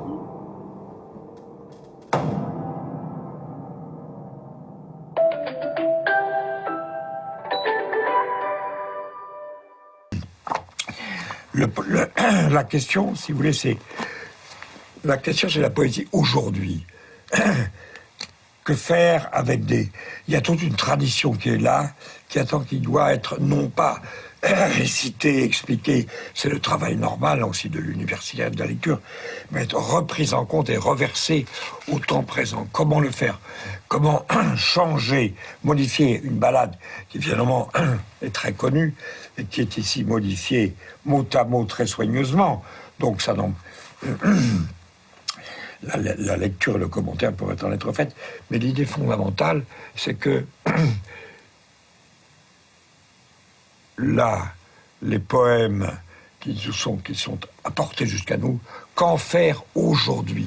Je me suis demandé ça, vous le savez, dans notre question par exemple, Baudelaire, que faire de Baudelaire aujourd'hui? La question, c'est aujourd'hui. Or, c'est donc la question que j'appelle parfois des reliques aussi, c'est comment traiter les reliques qui à la fois demandent à être conservées, ce qui veut dire entendues et interprétées, c'est-à-dire aussi, ne l'oublions pas, je pense par exemple à la mise en scène pour un metteur en scène de théâtre, de telle sorte que ce qu'un auteur voulait faire et entendait faire dans son temps, un siècle ou 2 siècles, soit aussi perçu et qu'en même temps, la transformation qu'on veut en faire soit comprise, car il s'agit d'aujourd'hui. So there you have a good part of this wonderful thing. What a pleasure to watch the film of Deguy, watching Deguy watch the film of Deguy. It was just, amazing. What a world. All right. So we have a round table. We have 4 people on a round table, and we have about 20 minutes for the round table. So that gives each of you about 5 minutes is all to say a few words. I'll introduce you very quickly, and then we'll switch over to the audience. I think there'll be some questions from the audience. We've been curating the questions, whatever questions there are. So Michel Rabaté, first of all, the four people that we have for the roundtable: Michel Rabaté, Jean-Michel Rabaté, I'm sorry, Jean-Michel Rabaté, Roger Célestin, André Spears, and Adelaide Russo. Jean-Michel Rabaté is professor of English and comparative literature at the University of Pennsylvania, co-editor of the Journal of Modern Literature and co-founder of the Sloth Foundation. Rabaté is author or editor of 40 works on modernism, psychoanalysis, philosophy, and literary theory. Recent titles by Jean-Michel are Rust, 2018, recommended reading. Kafka, LOL, 2018. Rire au Soleil, 2019. I just finished reading it, Jean-Michel, it's wonderful. Forthcoming next month from Cambridge University Press is his Beckett and Sade. Roger Célestin is professor of French and comparative literature at the University of Connecticut. He's author of From Cannibals to Radicals, Figures and Limits of PF Exoticism, and of France from 1851 to Today, Universalism in Crisis. Roger is also the founding editor and present co-editor of Contemporary French and Francophone Studies, CITES, S-I-T-E-S, the acronym. Todd Tillerman couldn't be with us today, but I just wanted to mention that Todd Tillerman is the owner and animator of Spoit and Duivel, which is where Deguy's To That Which Ends Not was published a couple of years ago. André Spears is the director of the Maud Olson Library in Gloucester, Massachusetts. Recent books from André include From the Lost Land, Ship of State, A Tale for the New Atlantis, and Shrink Wrap. He is also a contributor of the forthcoming anthology entitled Poetics of the More Than Human World. And last but not least, Adelaide Russo is Phyllis M. Taylor Professor and Chair of French Studies at Louisiana State University. Her research focuses on modern poetry and its relationship with other discourses, especially the visual arts and philosophy. She's the author of 14 articles and book chapters devoted to Michel Deguy. And so I suggest maybe that we begin with Adelaide, because Adelaide valiantly did the translation of this film, part of which you saw today. We were unable to get the translation to you in a way that into English, but yeah, so she's a translator of Deguy, and I maybe ask Adelaide to speak first, and then the others of you just turn your microphones on and have a free-for-all for 20 minutes. Merci beaucoup, Robert. This has been a wonderfully enriching morning, and it reminds me of something that's very important to me. For the past, since I was 22 years old, I feel as if I've had this incredible accompagnement thanks to the works of Michel Deguy. And I thought that I would make some comments on the film itself. I had written a short paper, and that paper started with what could have been an announcement. L'entreprise Poésie annonce que le 7e et le 8e art se joignent à la ronde des muses. I'd like to read a citation from La Poésie n'est pas seule, la ronde des arts, sculpture et peinture, et musique et poésie. Le et, cette tournure en hyperbate est la marque de cette circulation muséaïque du figural dans laquelle s'importe l'esprit emporté par l'art, l'expérience des arts. Fin de citation.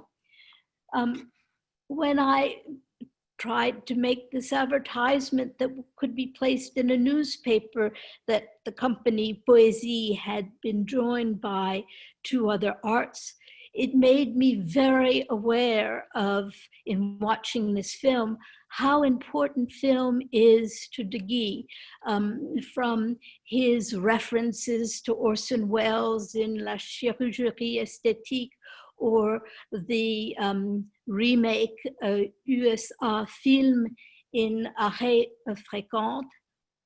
And the second thing that struck me was the fact that this film is filled with dark spots, empty spaces, and the experience that we have listening to the voices of Marie-Claude Treilhou, Jacques Bonnefay, Michel himself, and then the musical interludes of his 2 daughters and spoken interlude of his son, remind me of an experience which is the experience of radio.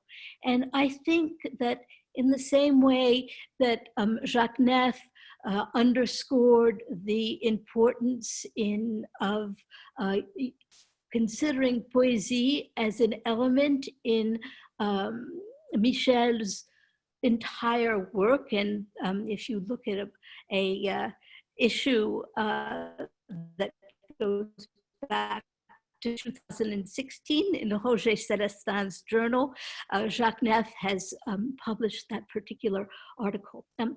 I think the inclusion of the study of radio and film, and this is sort of an aparté to François Noudelmann, because I don't know how many of the wonderful interviews on France Culture I ended up recording in his philosophical hour. that was one thing that struck me about this film, the way in which radio was mutely present. The other thing that struck me in the film, and I'm going to quote something from the very end of the film. The film almost seems to me want to have some kind of sequel, an à suivre. In the last minutes that were filmed, Deguy says, alors je cherchais là, tout à coup, à présenter un axiome éthique pour la manière d'être aujourd'hui, qui coïncide, qui correspondent à ce que je viens d'appeler attention, ne pas faire le malin, ne pas faire le malin, faites attention. One of the things that struck me is the way in which the fabrication of this film, which is definitely a palinodie on both La Vie Subite and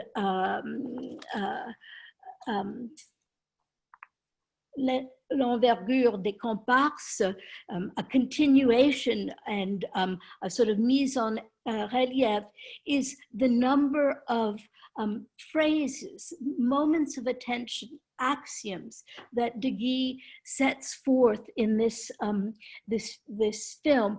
I'm only going to I've enumerated many, but I just wanted to recall some of them. La poésie aujourd'hui, relique à interpréter et conserver. Dévastation, his insistence on la famille terminologique, magnitude, his use of the association of words, which of course his production by Paranomasia truly has a musical, poetic quality. His constant reflection on rapprocher, mettre ensemble, something that maybe we can discuss. I was struck by his saying n'importe quoi ne peut pas être comparé à n'importe quoi, que la comparaison fasse raison. Adelaide, we should maybe pass on to the others so that we have a little bit of time. I know 5 minutes goes very fast. I'm sorry about that. No, that's okay. Thank you. Roger has his finger up. Go because I just wanted to pick up as a way of a kind of transition to n'importe quoi ne peut pas être n'importe quoi. Michel Deguy himself, je me suis fait vertement rabrouer. I was kind of, when I tried to present him as what I called an eclectic philosopher, and it reminded me, ah non, Victor Cousin et tout ça, c'est pas moi. Il y a quand même des limites. Il a donné comme exemple, he gave as an example, le hareng Melba. Alors, il y a des limites, m'avait-il dit. Anyway, I was invited to comment on the film, and what struck me, ce qui m'a accroché tout de suite, was from the very beginning, qu'en faire aujourd'hui? Il s'agit d'aujourd'hui. And that, for me, was the most essential aspect of the film. This whole idea of relevance, of pertinence. And so I'm holding on to this sentence of il faut profaner, and profano, devant le temple, déposer pour conserver. And that's the idea around which I'd like to just say a couple of things, because I'm much more interested in Michel Deguy's answers to my questions and comments than to listening to myself. So earlier, someone commented on Jean-Michel Rabaté's horizontally placed books. And his reply was a reference to the Borgesian library. And that gave me a kind of entry into what I wanted to say. It made me think, of course, of Borges, but more particularly of Pierre Ménard. Une nouvelle que tout le monde connaît, la réécriture du Don Quichotte par Pierre Ménard. So my first question comment is a kind of provocation, but I hope a productive and fruitful one.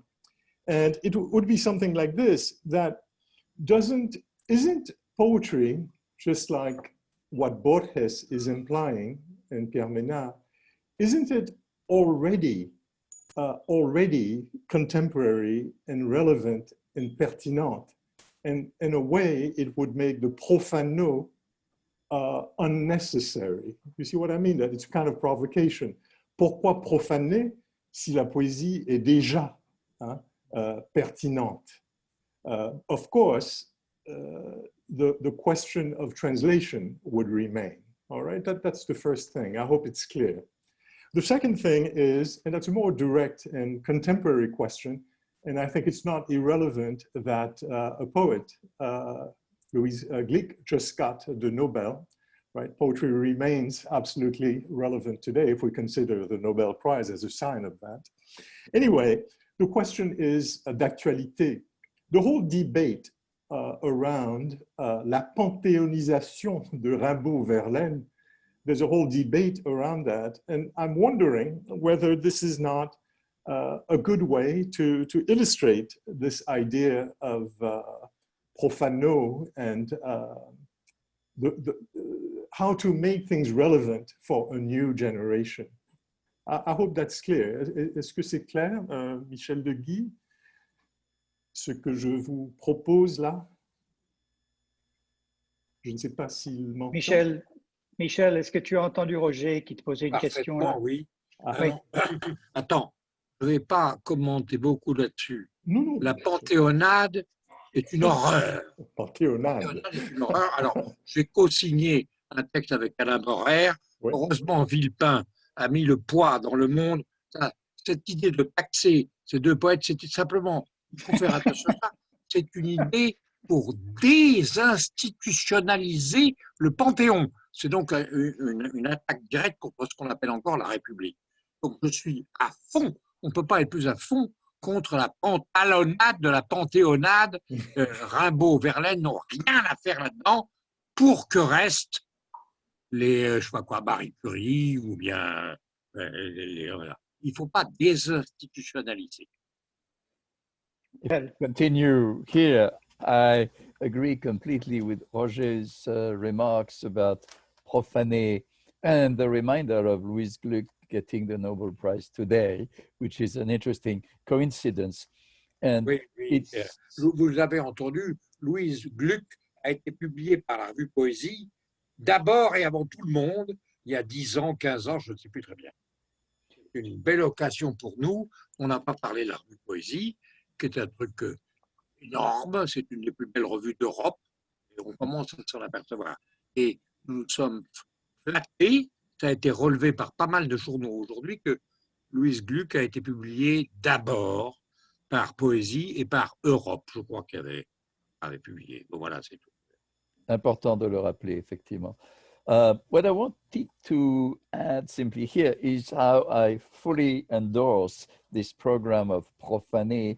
And I liked what Michel was doing with Claudel. And it's not only Claudel, but we could say people like Pound. I worked a lot on Pound. Can I teach Pound, who was a fascist indeed? Heidegger, we mentioned Heidegger a few times today. And I think what we are seeing or experimenting is the ambivalence of the Gestalt right now, that we are both together with you, Michel, but not really together, each in our rooms with our various libraries and modes of arrangement.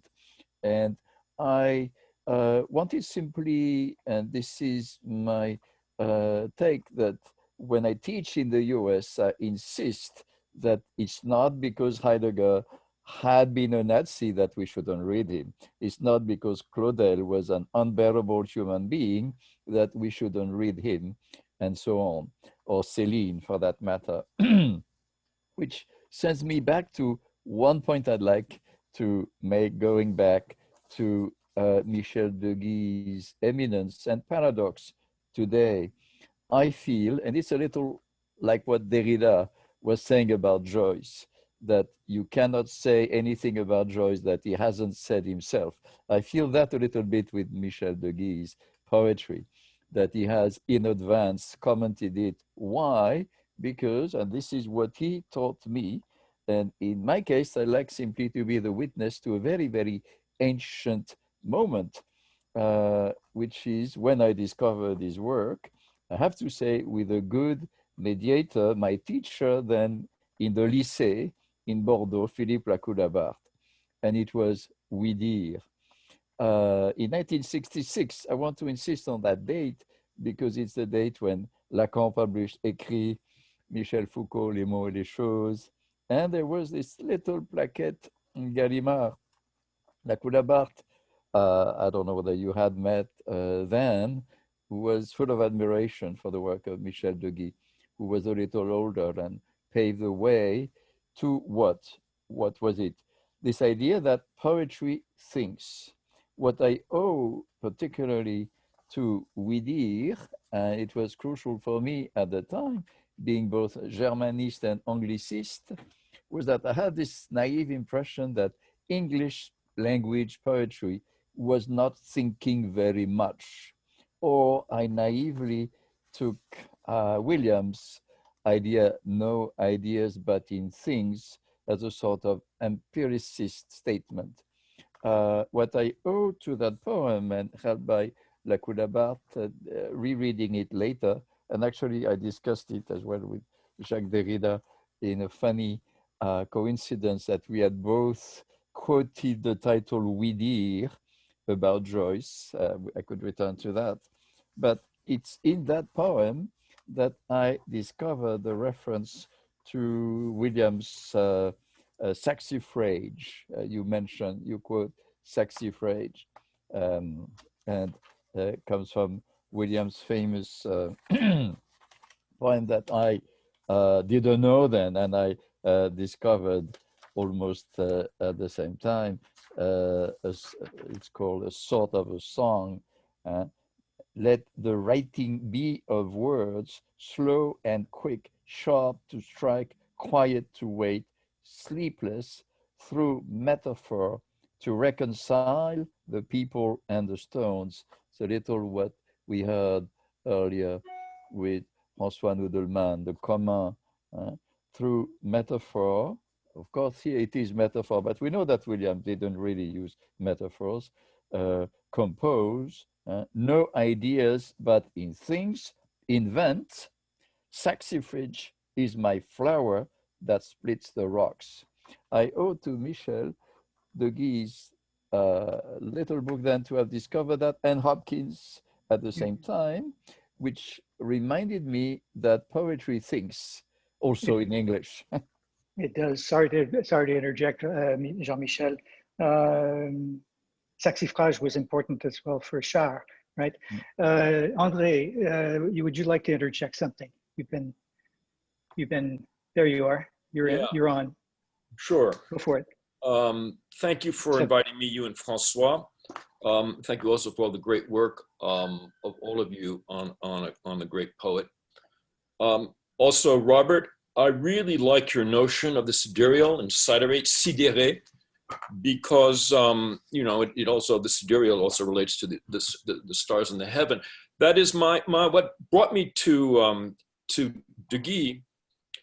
Literally, what blows me away about Deguy is the immensity of the work. And I find this notion of le vaste, la dévastation, beautiful. And I'd like to try to relate it to the other thing I find in this movie is le peu visible.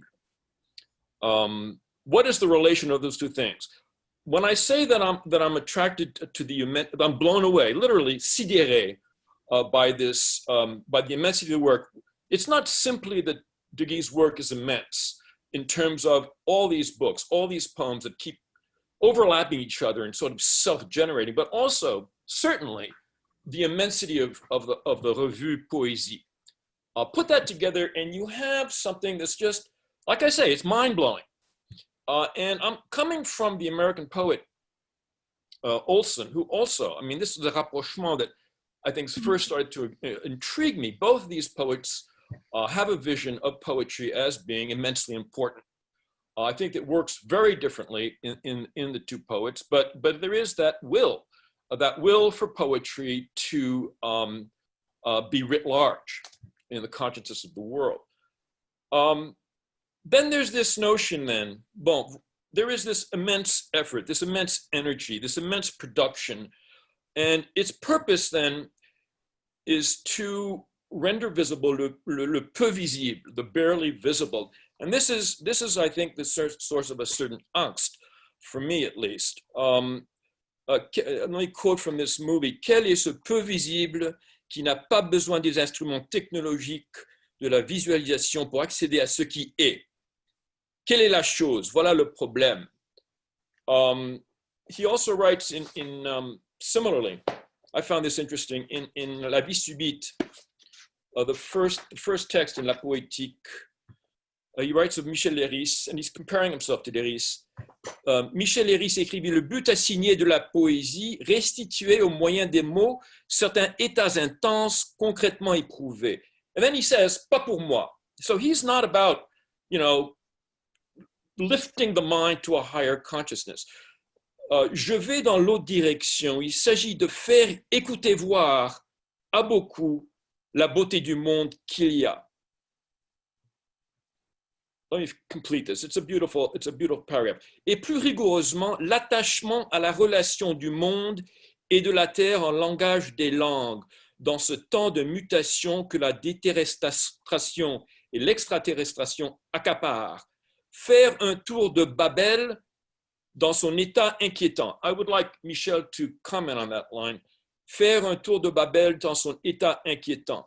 The issue being this vast poetry that's addressing a devastated world wants to maintain le peu visible as visible. And of course, the issue is does the peu visible become more visible, or is this just a resistance to its becoming invisible under the pressure of the technological and the ecological? The word ecology, by the way, has not been mentioned in this yet.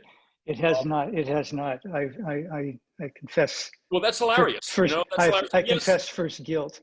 Michel, let me ask Michel maybe then to now if he would like to respond for a minute or so to what André said, and then that'll be a perfect segue to letting the audience pose a few questions. I think François has been gathering the questions of the audience. But go ahead, Michel. Vas-y, Michel. Je vais répondre aux questions qui vont m'être posées. Répondre maintenant. Ah, d'accord. Pourquoi pas. Bon. Alors, tout ce qu'a dit André sur le peu visible, c'est vachement important. C'est ce qui doit être amené à la visibilité par la dissibilité.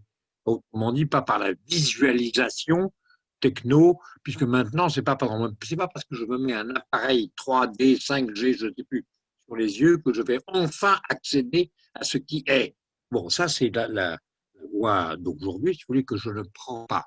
Et ce que je veux dire simplement, parce qu'on n'a pas eu le temps, on en a évoqué un peu avec le thème de la dévastation, mais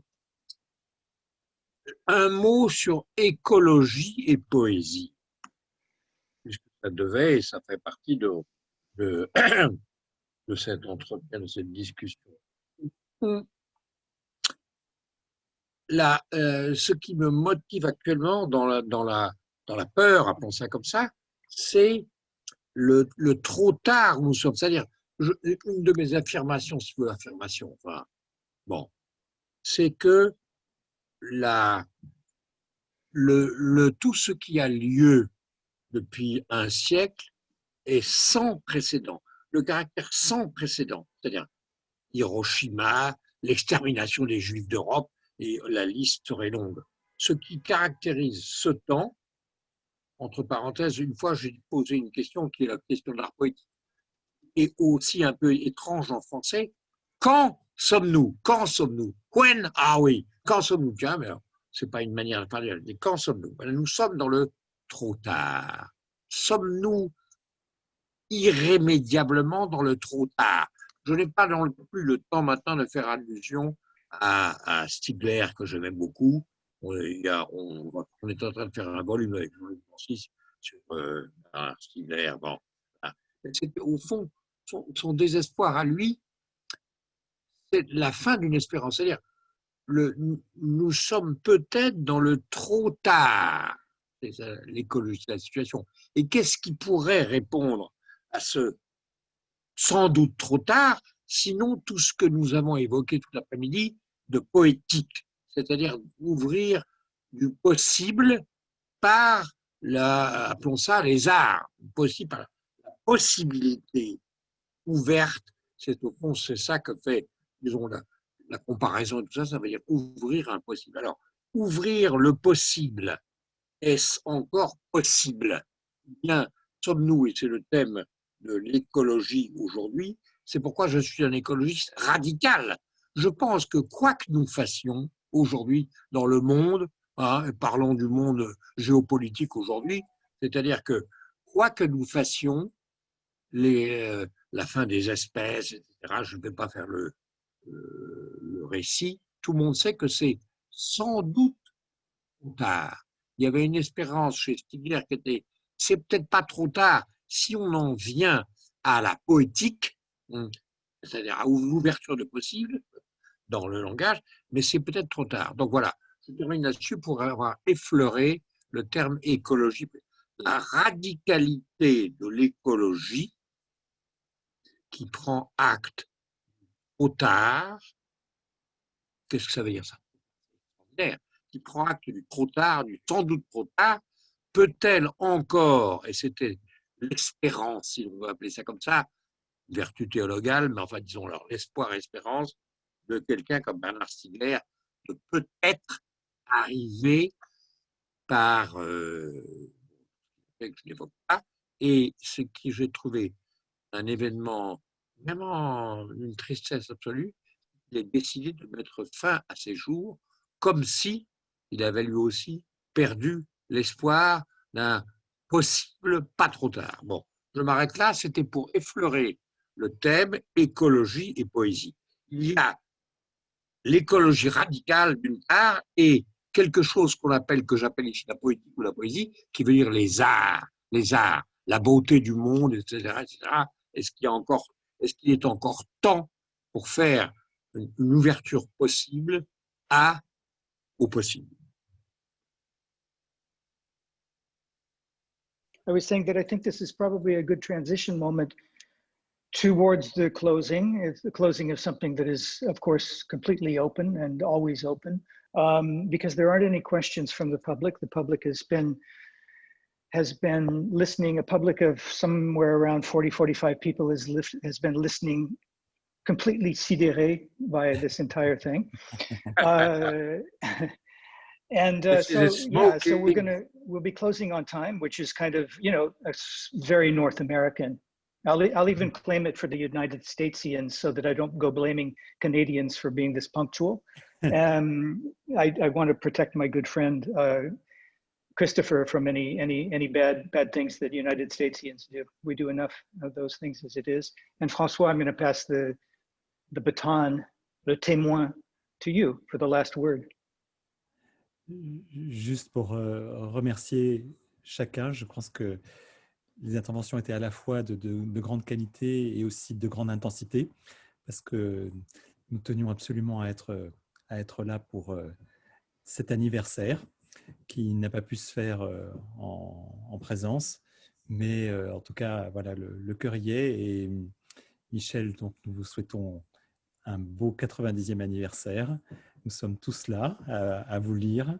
Et je voudrais dire à nos auditeurs internautes sidérés qu'ils pourront retrouver l'enregistrement de ces entretiens, de ces dialogues, bientôt sur la chaîne YouTube, la chaîne de la Maison Française. Donc, merci à tous et à bientôt parce qu'il n'est pas trop tard. Merci. À bientôt. À bientôt. Merci tout le monde. Merci tout le monde. Merci, à bientôt. À tout bientôt. Thank you. Au revoir. Au revoir.